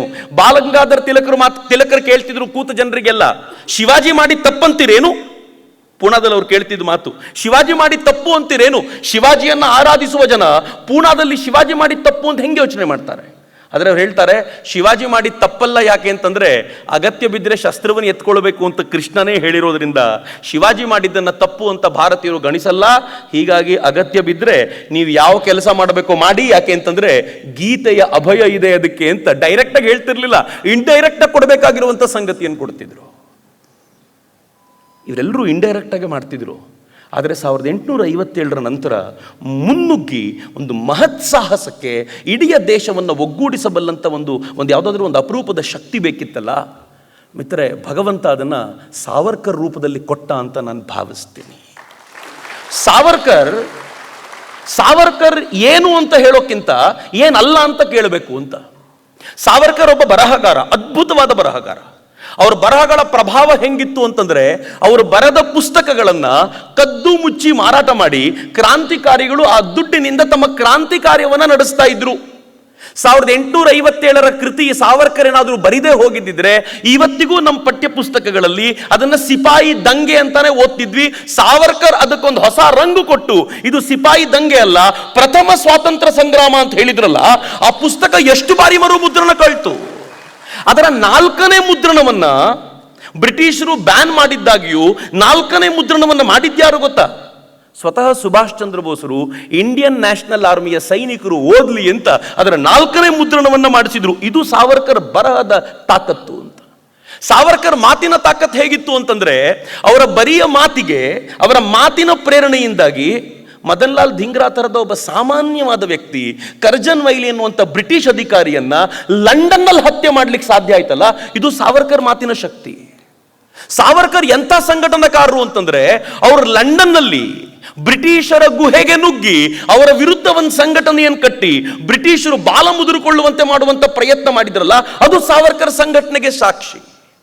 ಸಾವರ್ಕರ್ ಭಾಷಾಶಾಸ್ತ್ರಜ್ಞ, ಮರಾಠಿ ಸಾಹಿತ್ಯಕ್ಕೆ ಏನು ಬದಲಾವಣೆ ತರಬೇಕು ಎನ್ನುವಂಥದ್ರ ಕುರಿತಂತೆ ಚಿಂತನೆ ಮಾಡಬಲ್ಲಂತ ವ್ಯಕ್ತಿ. ಸಾವರ್ಕರ್ ಧಾರ್ಮಿಕ ಚಿಂತನೆಯಲ್ಲಿ ಮುಂದಾಳತ್ವ ವಹಿಸಿದವರು. ಸಾವರ್ಕರ್ ಇತಿಹಾಸಜ್ಞ. ಸಾವರ್ಕರ್ ಏನಲ್ಲ ಅಂತ ಕೇಳಬೇಕು ಅಂದ್ರೆ ಯಾರಾದರೂ ಕಾಂಗ್ರೆಸ್ಸಿಗರನ್ನ ಕೇಳಬೇಕು. ಸಾವರ್ಕರ್ ಕುರಿತಂತೆ ಇರೋದು ಒಂದೇ ಒಂದು ಆರೋಪ ಇವರೆಲ್ಲರಿಗೂ, ಸಾವರ್ಕರ್ ಕ್ಷಮಾಪಣಾ ಪತ್ರ ಬರೆದ್ರು ಅಂತ. ಮಿತ್ರ, ತುಂಬ ಬಾರಿ ಉತ್ತರ ಕೊಡ್ಲಿಕ್ಕೆ ಹೋಗೋದು ತಪ್ಪು ಅಂತ ನನಗನ್ಸುತ್ತೆ. ಯಾಕೆಂದರೆ ಅರ್ಥವಾಗದ ಅಯೋಗ್ಯರಿಗೆ ನೀವು ತುಂಬ ಅರ್ಥ ಮಾಡಿಸ್ಲಿಕ್ಕೆ ಹೋದರೆ ನಿಮ್ಮ ಕಂಠ ಶೋಷಣೆ ಆಗುತ್ತೆ ಹೊರತು ಅರ್ಥ ಮಾಡ್ಕೊಳ್ಬಾರ್ದು ಅಂತ ಡಿಸೈಡ್ ಮಾಡದೇ ಇರೋನು ಯಾವತ್ತೂ ಪ್ರಯತ್ನ ಪಡಲ್ಲ ಅಂತ. ಆದರೆ ಸ್ವಲ್ಪ ಗಂಭೀರವಾಗಿ ಯೋಚನೆ ಮಾಡಿ. ಸಾವರ್ಕರ್ ಬರೆದಿದ್ದು ಕ್ಷಮಾಪಣಾ ಪತ್ರವಾ? ಅದೊಂದು ಅಧಿಕಾರ ರೀ.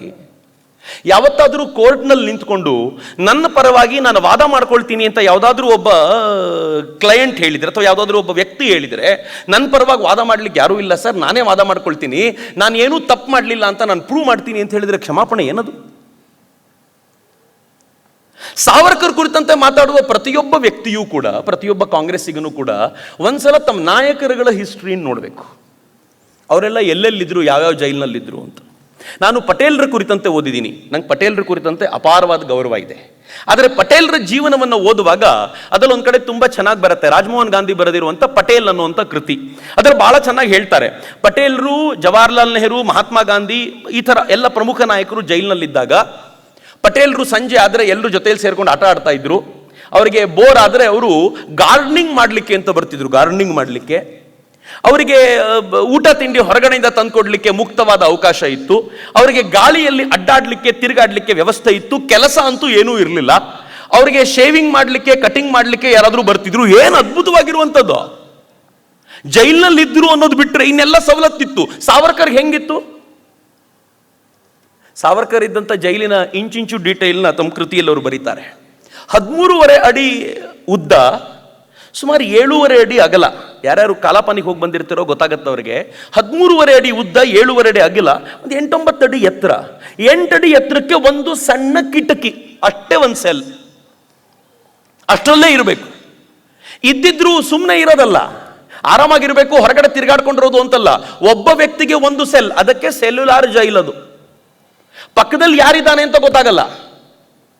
ಅವರ ಈ ಕಿಟಕಿಗೆ ಮತ್ತೊಬ್ಬನ ಇನ್ನೊಂದು ಕಿಟಕಿ, ಹೀಗಾಗಿ ಇನ್ನೊಂದು ಜೈಲಿನ ಕಿಟಕಿ ಕಾಣೋದ್ರಿಂದ ಯಾರಿದ್ದಾರೆ ಅಂತ ಗೊತ್ತಾಗೋ ಪ್ರಮೇಯವೇ ಇಲ್ಲ. ಸಾವರ್ಕರ್ರ ಅಣ್ಣ ಸಾವರ್ಕರ್ಗಿಂತ ಮುಂಚಿತವಾಗಿ ಜೈಲಿಗೆ ಹೋಗಿದ್ರು ಅಂಡಮಾನ್ನ ಕಾಲಾಪಾನಿಗೆ. ಸಾವರ್ಕರ್ನ ಭೇಟಿ ಆಗಲಿಕ್ಕೆ ಕನಿಷ್ಠ ಪಕ್ಷ 1-1.5 ವರ್ಷ ಹಿಡಿತು. ಜೈಲಲ್ಲೇ ಇದ್ರು, ಒಂದೇ ಜೈಲಲ್ಲಿ ಅಣ್ಣ ತಮ್ಮ ಇಬ್ರು ಇದ್ರು, ಭೇಟಿ ಆಗ್ಲಿಕ್ಕಾಗಿರ್ಲಿಲ್ಲ. ಸಾವರ್ಕರ್ ಅಣ್ಣನಿಗೆ ನನ್ನ ತಮ್ಮ ಜೈಲಿಗೆ ಅಂಡಮಾನ್ನ ಕಾಲಾಪಾನಿಗೆ ಬಂದಿದ್ದಾನೆ ಅಂತ ಗೊತ್ತಾಗಿದ್ದೆ ಮೊದಲನೇ ಬಾರಿ ಅವರನ್ನು ಕಣ್ಣಲ್ಲಿ ಕಣ್ಣಿಟ್ಟು ಸಂಧಿಸಿದಾಗ. ಆಮೇಲೆ ಏನಾಯ್ತು ಗೊತ್ತೇನು? ಸಾವರ್ಕರ್ ಅಣ್ಣ ಒಂದು ಪತ್ರ ಬರೆದು ಕಳಿಸ್ತಾರೆ ತಮ್ಮನಿಗೆ, ಕದ್ದು ಮುಚ್ಚಿ ಪತ್ರ ಕಳಿಸ್ತಾರೆ. ಪತ್ರದಲ್ಲಿ ಬರೀತಾರೆ, ತಾತ್ಯ ನೀನು ಅಲ್ಲೆಲ್ಲೋ ಇದ್ದು ಬ್ರಿಟಿಷರ ವಿರುದ್ಧ ಹೋರಾಟ ಮಾಡ್ತಿದ್ಯಾ ಅನ್ನೋಂಥ ಒಂದೇ ಒಂದು ಕನಸಿನಿಂದ ಇಲ್ಲಿ ನನ್ನ ಜೀವವನ್ನು ಗಟ್ಟಿಯಾಗಿ ಹಿಡ್ಕೊಂಡು ಕೂತಿದ್ನಲ್ಲೋ, ನೀನೂ ಬಂದುಬಿಟ್ರೆ ಇನ್ನು ಸ್ವಾತಂತ್ರ್ಯದ ಹೋರಾಟ ಮಾಡೋದು ಯಾರೋ? ಆ ಪತ್ರದ ಆ ವೇದನೆಯನ್ನು ಗಮನಿಸಿ ಅದಕ್ಕೆ ಸಾವರ್ಕರ್ ಉತ್ತರ ಏನಿರ್ಬೋದು ಮಿತ್ರರೇ? ನಾನು ನೀವು ಇಮ್ಯಾಜಿನ್ ಮಾಡ್ಲಿಕ್ಕೆ ಸಾಧ್ಯ ಇಲ್ಲ. ಯೋಚನೆ ಮಾಡಿ, ನನ್ನ ಮೇಲೆ ಪೂರ್ಣ ಭರವಸೆ ಇಟ್ಟಿರುವಂಥ ನನ್ನ ಅಣ್ಣ ಒಂದು ಪತ್ರ ಬರೆದು ಹೇಳ್ತಾನೆ, ನೀನೂ ಇಲ್ಲಿಗೆ ಬಂದ್ಬಿಟ್ಟಿಯೇನೋ, ನೀನು ಹೊರಗಡೆ ಇದೆಯಾ ಅಂತ ಈ ಎಲ್ಲ ಯಾತನೆಯನ್ನ ನನ್ನ ಜೀವ ಔಡುಗಚ್ಚಿ ಸಹಿಸ್ಕೊಂಡಿದ್ದೀನಿ. ಇವತ್ತೋ ನಾಳೆ ನನ್ನ ತಮ್ಮ ಸ್ವಾತಂತ್ರ್ಯ ತರಿಸ್ತಾನೆ, ನಾವೆಲ್ಲರೂ ಬಿಡುಗಡೆಯಾಗಿ ಹೋಗ್ತೀವಿ ಅಂತ ಔಡುಗಚ್ಕೊಂಡು ಕೂತಿದ್ದೀನಿ. ನೀನು ನೋಡಿದ್ರೆ ಇಲ್ಲಿ ಬಂದು ಕೂತಿದ್ಯಲ್ಲ.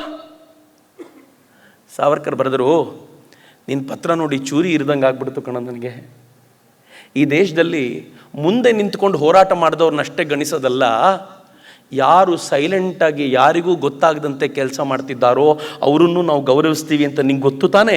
ಇವತ್ತು ನಾನು ಅಂಥ ಹೋರಾಟಕ್ಕೆ ಸಜ್ಜಾಗಿ ಬಂದಿದ್ದೀನಿ ಅಂತ ಸಾವರ್ಕರ್ ಪತ್ರ ಬರೀತಾರೆ. ಏನು ದೊಡ್ಡತನ ಅದು, ಏನು ಅದ್ಭುತವಾದ ಬದುಕು. ಮಿತ್ರ, ಇವೆಲ್ಲ ಅರ್ಥ ಆಗ್ಲಿಕ್ಕೆ ಸಾಧ್ಯ ಅಂದ್ಕೊಂಡಿದ್ದೀರೇನು?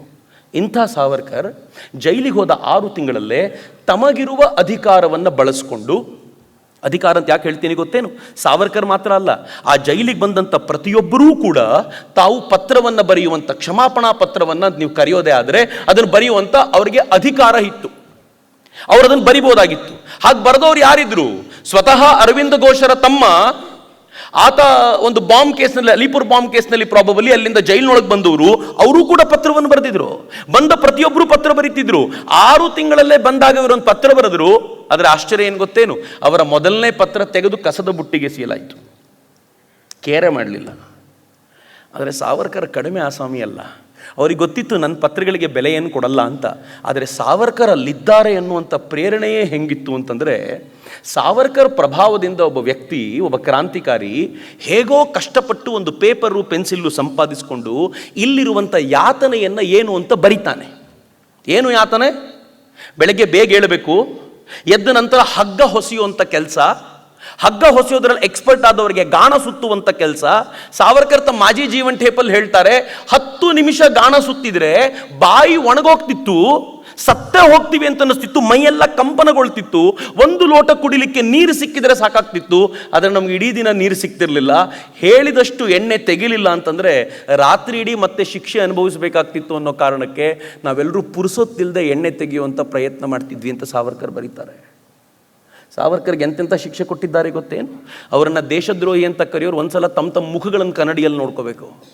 ಸಾವರ್ಕರ್ಗೆ ಒಂದ್ಸಲ ಒಂದು ಶಿಕ್ಷೆ ಕೊಟ್ಟರು. ಸಾವರ್ಕರ್ಗಂತೂ ಎಷ್ಟು ಸಲ ಸಾಲಿಟರಿ ಸೆಲ್, ಅಂದರೆ ಎಲ್ಲರಿಂದಲೂ ದೂರವಾಗಿರುವಂಥ ಸೆಲ್ನಲ್ಲಿ, ಕತ್ತಲ ಕೋಣೆಯಲ್ಲಿ ಹಾಕ್ತಿದ್ರು ಅಂತಂದರೆ ಒಂದು ಸೆಲ್ ನಂಬರ್ 52ನಲ್ಲಿ ಕೂಡ ಹಾಕಿರ್ತಿದ್ರು ಅವ್ರನ್ನ most of the time. 52 cell ಯಾಕೆ ಗೊತ್ತಾ? ಆ 52 ನಂಬರ್ ಸೆಲ್ನ ಪಕ್ಕದಲ್ಲೇ ನೇಣಿಗೇರುವಂಥ ಜಾಗ. ಯಾರ್ಯಾರನ್ನ ನೇಣಿಗೇರಿಸಬೇಕಾಗಿತ್ತು ಅವ್ರನ್ನಲ್ಲಿ ಕರ್ಕೊಂಡು ಬರ್ತಾರೆ, ಅವರನ್ನು ಕೂಡ ಅಲ್ಲಿಡ್ತಾರೆ. ಆ ನೇಣಿಗೇರುವಂಥ 3 ಉರುಳುಗಳು ಇವ್ರ ಕಣ್ಣಿಗೆ ಕಾಣುವಂತಿತ್ತು. ಪ್ರತಿ ಬಾರಿ ಮಾನಸಿಕವಾಗಿ ಕುಗ್ಗಿಸಬೇಕು ಅನ್ನುವಂಥ ಪ್ರಯತ್ನ. ಆದರೆ ಸಾವರ್ಕರ್ ಏನು ಅದ್ಭುತವಾದ ಶಕ್ತಿ ಅಂತಂದರೆ, ಆ ಮಾನಸಿಕವಾಗಿ ಕುಗ್ಗಿಸುವಂಥ ಎಲ್ಲ ಪ್ರಯತ್ನಗಳ ನಡುವೆಯೂ ಜೀವಂತವಾಗಿರುವಂಥ ತಮ್ಮ ಅದ್ಭುತವಾದ ಶಕ್ತಿಯನ್ನು ಕಂಡುಕೊಂಡ್ರು. ಎಲ್ಲಿ ಕಂಡುಕೊಂಡ್ರು ಗೊತ್ತಾ ಮಿತ್ರರೇ? ಆ ಸೆಲ್ಲಿಗೆ ಮೈನಾ ಹಕ್ಕಿಗಳು ಬರ್ತಿದ್ವು. ಅವ್ರು ಮೈನಾ ಹಕ್ಕಿ ಜೊತೆ ಮಾತಾಡ್ತಿದ್ರು. ಮೈನಾ, ನೀನು ಎಂಥ ಪುಣ್ಯವಂತೆ, ನೀನು ಇಲ್ಲಿಂದ ಆಚೆ ಯಾವಾಗ ಬೇಕಿದ್ರೂ ಹೋಗ್ಬೋದು. ನಾನು ನಿನಗೆ ಒಂದಷ್ಟು ಕಥೆಗಳನ್ನು ಹೇಳ್ತೀನಿ, ನನ್ನ ದೇಶದ ಜನಕ್ಕೆ ಅದನ್ನು ಹೇಳ್ತೀಯ ಹೋಗಿ ಅಂತ. ಅದಕ್ಕೆ ಕಥೆಗಳನ್ನು ಹೇಳುವ ರೂಪದಲ್ಲಿ ತಾವು ಕಥೆಯನ್ನು ಬರೀತಿದ್ದರ್ರಿ ಸಾವರ್ಕರ್ರು. ಜೀವಂತವಾಗಿ ಈ ದೇಶದ ಸ್ವಾತಂತ್ರ್ಯದ ಕಿಚ್ಚು ಆರದೇ ಇರುವಂತೆ ಹೃದಯದಲ್ಲಿ ಕಾಪಾಡಿಕೊಳ್ಳಿಕ್ಕೋಸ್ಕರ ಮಾಡಿದ್ದು. ಹೀಗಾಗಿ ಸಾವರ್ಕರ್ ಕುರಿತಂತೆ ಮಾತನಾಡ್ತಾ ಸಾವರ್ಕರ್ ಒಂದು ಕಡೆ ಹೇಳ್ಕೊಳ್ತಾರೆ, ಆ ಮೈನಾ ಹಕ್ಕಿಗಳ ಮೇಲೆ ನಾನು ಕುಳಿತುಕೊಂಡು ಇಡೀ ದೇಶದ ಸಂಚಾರ ಮಾಡ್ತಾ ಇದ್ದೆ, ಮೈನಾ ಹಕ್ಕಿಗಳು ನನಗೆ ದೇಶವನ್ನು ತೋರಿಸ್ತಾ ಇದ್ವು ಅಂತ ಸಾವರ್ಕರ್ ಹೇಳಿರುವಂಥ ಒಂದು ಸಾಲನ್ನ ಪಠ್ಯಪುಸ್ತಕದಲ್ಲಿ ಹಾಕಿದ್ರೆ ಮೈನಾ ಹಕ್ಕಿ ಮೇಲೆ ಕೂತ್ಕೊಂಡು ಯಾರಾದರೂ ಹಾರಕ್ಕಾಗತ್ತೇನ್ರಿ ಅಂತ ಕೇಳುವಂಥ ಅಯೋಗ್ಯರಿಗೆ ಉತ್ತರ ಕೊಡಬೇಕು ಅನ್ಸುತ್ತೇನ್ರಿ ಯಾವತ್ತಾದರೂ? ನಮ್ದೊಬ್ಬರು ಸ್ವಾಮೀಜಿ ಭಾಳ ಚೆನ್ನಾಗಿ ಹೇಳಿದರು ಮಿತ್ರರೇ, ಇದಕ್ಕೆಲ್ಲ ಉತ್ತರ ಹಿಂಗೆ ಕೊಡಬೇಕು. ಅವ್ರು ಹೇಳಿದರು, ನೋಡಪ್ಪ ಅಮ್ಮ ನನಗೆ ಪ್ರತಿದಿನ ಬೆಳಗ್ಗೆ ಚಿಕ್ಕವನಿರುವಾಗ ಚಂದ್ರನನ್ನು ತೋರಿಸಿ ಚಂದಮಾಮ ನೋಡು ಅಂತ ಊಟ ಮಾಡಿಸ್ತಿದ್ಲು. ನಾನು ಚಂದಮಾಮನ ನೋಡಿಕೊಂಡೇ ಊಟ ಮಾಡ್ತಿದ್ದೆ. ಆದರೆ ಯಾವತ್ತೂ ನಿಮ್ಮ ಥರ ಈ ಚಂದಮಾಮ ನಿನಗೆ ಯಾವಾಗ ತಮ್ಮ ಆದ ಅಂತ ಕೇಳಲಿಲ್ಲ. ಚಂದಮಾಮ ಅನ್ನೋದೊಂದು ಅದ್ಭುತವಾಗಿರುವಂಥ ಕಲ್ಪನೆ ಅನ್ನೋದು ನಂಗೆ ತುಂಬ ಚೆನ್ನಾಗಿ ಗೊತ್ತು. ನಿಮ್ಮಷ್ಟು ದಡ್ಡ ನಾನು ಚಿಕ್ಕ ವಯಸ್ಸಿನಲ್ಲೂ ಆಗಿರಲಿಲ್ಲ ಅಂತ. ಕೆಲವೊಂದ್ಸಲ ಉತ್ತರಗಳನ್ನು ಕೊಡಬೇಕಾದ ರೀತಿಯಲ್ಲೇ ಕೊಡಬೇಕು ಅನ್ನೋದು ಈ ಕಾರಣಕ್ಕೋಸ್ಕರ. ಸಾವರ್ಕರ್ ಈ ವ್ಯಕ್ತಿತ್ವವನ್ನು ಪ್ರದರ್ಶಿಸಿದ್ರಲ್ಲ, ಪ್ರತಿ ಬಾರಿ ಅವ್ರನ್ನ ಕಾರಣವಿಲ್ಲದೆ ಅಕಾರಣವಾಗಿ ತೆಗೆದುಕೊಂಡೋಗಿ ಸಾಲಿಟರಿ ಸೆಲ್ಲಲ್ಲಿ ತಳ್ತಿದ್ರಲ್ಲ, ಆ ಕಾರ್ಗತ್ತರ ಆ ಸೆಲ್ನಲ್ಲಿ ತಳ್ತಿದ್ರಲ್ಲ, ಸಾವರ್ಕರ್ ಪ್ರತಿಭಟನೆಯ ಕಾವು ಹೆಂಗಿತ್ತು ಅಂತಂದ್ರೆ, ಅನೇಕ ಬಾರಿ ನಾನು ಕೆಲಸ ಮಾಡಲ್ಲ ಅಂತ ಪ್ರತಿಭಟನೆ ಕೂರ್ತಿದ್ರು. ಪ್ರತಿ ಬಾರಿ ಕೆಲಸ ಮಾಡಲ್ಲ ಅಂತ ಕೂತಿದ್ದಾಗ ಸಾವರ್ಕರ್ಗೆ ಚಡಿಯೇಟುಗಳ ಶಿಕ್ಷೆ ಇತ್ತು. ಒಂದ್ಸಲ ಅಂತೂ ಒಂದು ವಾರಗಳ ಕಾಲ ಪ್ರತಿ ರಾತ್ರಿ 8 ಗಂಟೆಗಳ ಕಾಲ ಕೈ ಮತ್ತು ಕಾಲುಗಳನ್ನು ಗೋಡೆಗೆ ಕಟ್ಟಿ ತೂಗಾಕ್ಬಿಡ್ತಿದ್ರು. ಅಲ್ಲೇ ಮೂತ್ರ ವಿಸರ್ಜನೆ ಆಗಬೇಕು, ಅಲ್ಲೇ ಮಲವಿಸರ್ಜನೆ ಆಗಬೇಕು. ಮಲವಿಸರ್ಜನೆಗೆ ಕೊಡ್ತಾ ಇದ್ದಂಥ ಪಾಟ್ ಹೆಂಗಿತ್ತು ಅಂತ ವಿಕ್ರಮ್ ಸಂಪತ್ನ ಮರಿಲಿಕ್ಕೆ ಸಾಧ್ಯ ಇಲ್ಲ. ಈ ರೈಟ್ ಸೆಟ್ ಭಾಳ ಸುಂದರವಾಗಿ ಬರೀತಾರೆ. ಪಾಟ್ ಎಷ್ಟಿತ್ತು ಅಂದರೆ ಮಲವಿಸರ್ಜನೆಗೆ ಅಂತಿದ್ದಿದ್ದು, ಆ ಪುಟ್ಟ ಪಾಟು ಒಂದು ಸಲ ಹೋದ್ರೇ ತುಂಬಿ ಆಚೆ ಬಂದ್ಬಿಡ್ತಿತ್ತಂತ. ರಾತ್ರಿ ಇಡೀ ಅವರಲ್ಲೇ ಇರಬೇಕು. ಮಲವಿಸರ್ಜನೆ ಮಾಡಬೇಕು ಅಂತಂದರೆ ಆ ಪಾಟಿಂದ, ಸಣ್ಣ ಮಡಿಕೆಯಿಂದ ಆಚೆ ಬಂದು ಬಿದ್ದಿರ್ತಿತ್ತು. ಅದರ ವಾಸನೆ ಸಹಿಸ್ಕೊಳ್ಳಿಕ್ಕೆ ಆಗ್ತಿರಲಿಲ್ಲ. ಬೆಳಗ್ಗೆ ಬಂದು ಝಾಡ್ಮಾಲಿ ಕ್ಲೀನ್ ಮಾಡಬೇಕು, ಅವ್ನು ಕ್ಲೀನ್ ಮಾಡಲ್ಲ ಅಂದರೆ ಅದ್ರ ಜೊತೆಗೆ ಬದುಕಬೇಕು. ಈ ಥರದ ಸ್ಥಿತಿ ಸಾವರ್ಕರ್ದು. ಊಟ ಹೇಗಿರ್ತಿತ್ತು? ಕುದಿಯುವಂಥ ನೀರಿಗೆ ಒಂದಷ್ಟು ಸೊಪ್ಪನ್ನು ತಂದು ಹಾಕ್ತಿದ್ರಲ್ಲ, ಸೊಪ್ಪನ್ನು ಕೊಯ್ಲಿಕ್ಕೆ ಅಂತ ಬೆಳಗ್ಗೆ ಒಂದಷ್ಟು ಕೈದಿಗಳು ಜೈಲಿನ ಆಚೆಗೆ ಹೋಗ್ತಿದ್ರು. ಆ ಕತ್ತಲಲ್ಲಿ ತೊಗೊಂಡು ಬರಬೇಕಾದ್ರೆ ಹಾವು ಹಲ್ಲಿ ಚೇಳು ಎಲ್ಲ ಬರ್ತಿತ್ತು ಅಂತ ಬಿಸಿನೀರಿಗೆ ಹಾಕ್ಬಿಟ್ಟು ಹೋಗ್ಬಿಡ್ತಿದ್ರು. ಊಟಕ್ಕೆ ಕೂತಾಗ ಅದೆಲ್ಲ ಬರ್ತಿತ್ತು.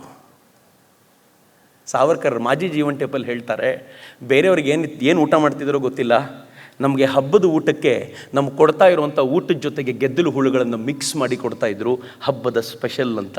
ಅದ್ರ ಜೊತೆ ಬದುಕಿದ್ದೀವಿ ನಾವು ಅಂತ ಸಾವರ್ಕರ್ ಹೇಳ್ತಾರೆ. ಎಷ್ಟು ಚೆನ್ನಾಗಿ ಸಾವರ್ಕರ್ನ ದೇಶದ್ರೋಹಿ ಅಂದ್ಬಿಡ್ತಾರಲ್ರಿ.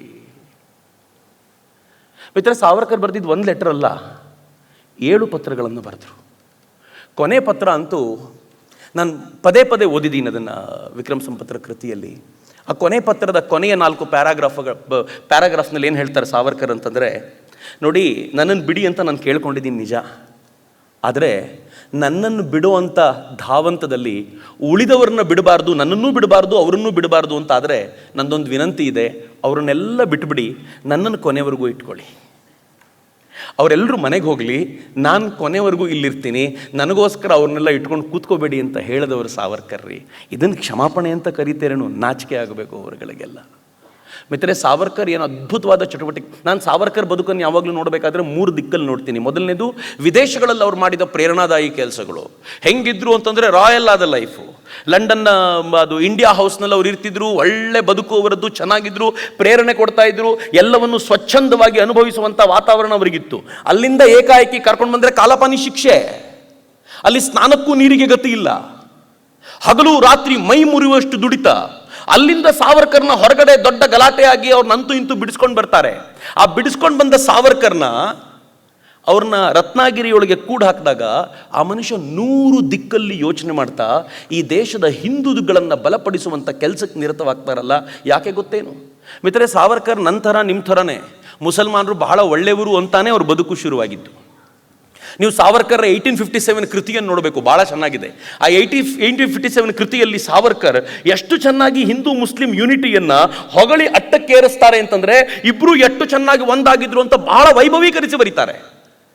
ಆದರೆ ಅಂಡಮಾನಿನ ಜೈಲಿನಿಂದ ವಾಪಸ್ ಬರುವಾಗ ಗೊತ್ತಾಗುತ್ತೆ, ಅಲ್ಲಿಂದ ಇಲ್ಲಿಗೆ ಗಂಗೆಯಲ್ಲಿ ಸಾಕಷ್ಟು ನೀರು ಹರಿದು ಹೋಗಿದೆ, ಇವರ ವ್ಯಕ್ತಿತ್ವದಲ್ಲಿ ಬಹಳ ಬದಲಾವಣೆ ಬಂದಿದೆ ಅಂತ ಅರ್ಥ ಮಾಡಿಕೊಂಡ ಸಾವರ್ಕರ್ ತಮ್ಮ ಇಡೀ ವ್ಯಕ್ತಿತ್ವವನ್ನು ಹಿಂದುತ್ವವಾದಿಯಾಗಿ ರೂಪಿಸಿಕೊಳ್ಳುವಂಥ ಅನಿವಾರ್ಯತೆಗೆ ಸಿಕ್ಕಾಕೊಳ್ತಾರೆ. ಇಷ್ಟೆಲ್ಲ ಈ ದೇಶದಲ್ಲಿ ಮಾತನಾಡುವಂಥ ಈ ಮಂದಿ ಯಾವತ್ತಾದರೂ ಮಹಾತ್ಮ ಗಾಂಧೀಜಿ ಖಿಲಾಫತ್ ಚಳುವಳಿಗೆ ಯಾಕೆ ಬೆಂಬಲ ಕೊಟ್ಟರು ಅಂತ ಕೇಳಿದ್ದಾರೇನು?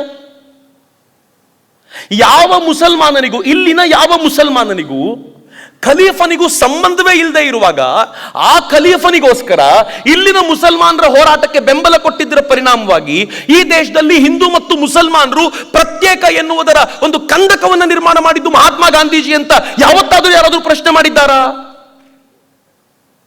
ಆದರೆ ಇಂಥ ಎಲ್ಲ ಪ್ರಶ್ನೆಗಳಿಗೂ ಉತ್ತರ ಕಂಡುಕೊಳ್ಳುವ ಕಾರಣಕ್ಕೋಸ್ಕರ ಹಿಂದೂಗಳನ್ನು ಆಂತರಿಕವಾಗಿ ಬಲಪಡಿಸಲಿಕ್ಕೆ ಪ್ರಯತ್ನ ಪಡ್ತಿದ್ದ ಸಾವರ್ಕರ್ನ ಮಾತ್ರ ಹಿಂದುತ್ವವಾದಿ ಅಂತ ಜರಿಯುವಂಥ ಪ್ರಯತ್ನ ನಡೀತಿದೆಯಲ್ಲ ಮಿತ್ರ, ಬಹಳ ಡೇಂಜರಸ್ ಆಗಿರುವಂಥ ಪ್ರಯತ್ನ ಇದು. ನಾನು ಯಾಕೆ ಇದನ್ನು ಹೇಳ್ತಿದ್ದೀನಿ ಅಂತಂದರೆ, ಕಳೆದ ಕೆಲವಾರು ತಿಂಗಳುಗಳ ಹಿಂದೆ ಇದ್ದಕ್ಕಿದ್ದಂತೆ ಒಂದು ವಾದ ಎದ್ದುಬಿಡ್ತು. ಹಿಂದೂಯಿಸಂ ಬೇರೆ, ಹಿಂದುತ್ವ ಬೇರೆ ಅಂತ, ಅಥವಾ ಹಿಂದೂ ಬೇರೆ, ಹಿಂದುತ್ವ ಬೇರೆ ಅಂತ. ಹಿಂದುತ್ವ ಅಂದರೆ ಯಾರ್ದು? ಸಾವರ್ಕರ್ದು ಅಂತ. ಹಿಂದೂ ಅಂದರೆ ಯಾರ್ದು? ನಮ್ಮದ್ದು ಅಂತ.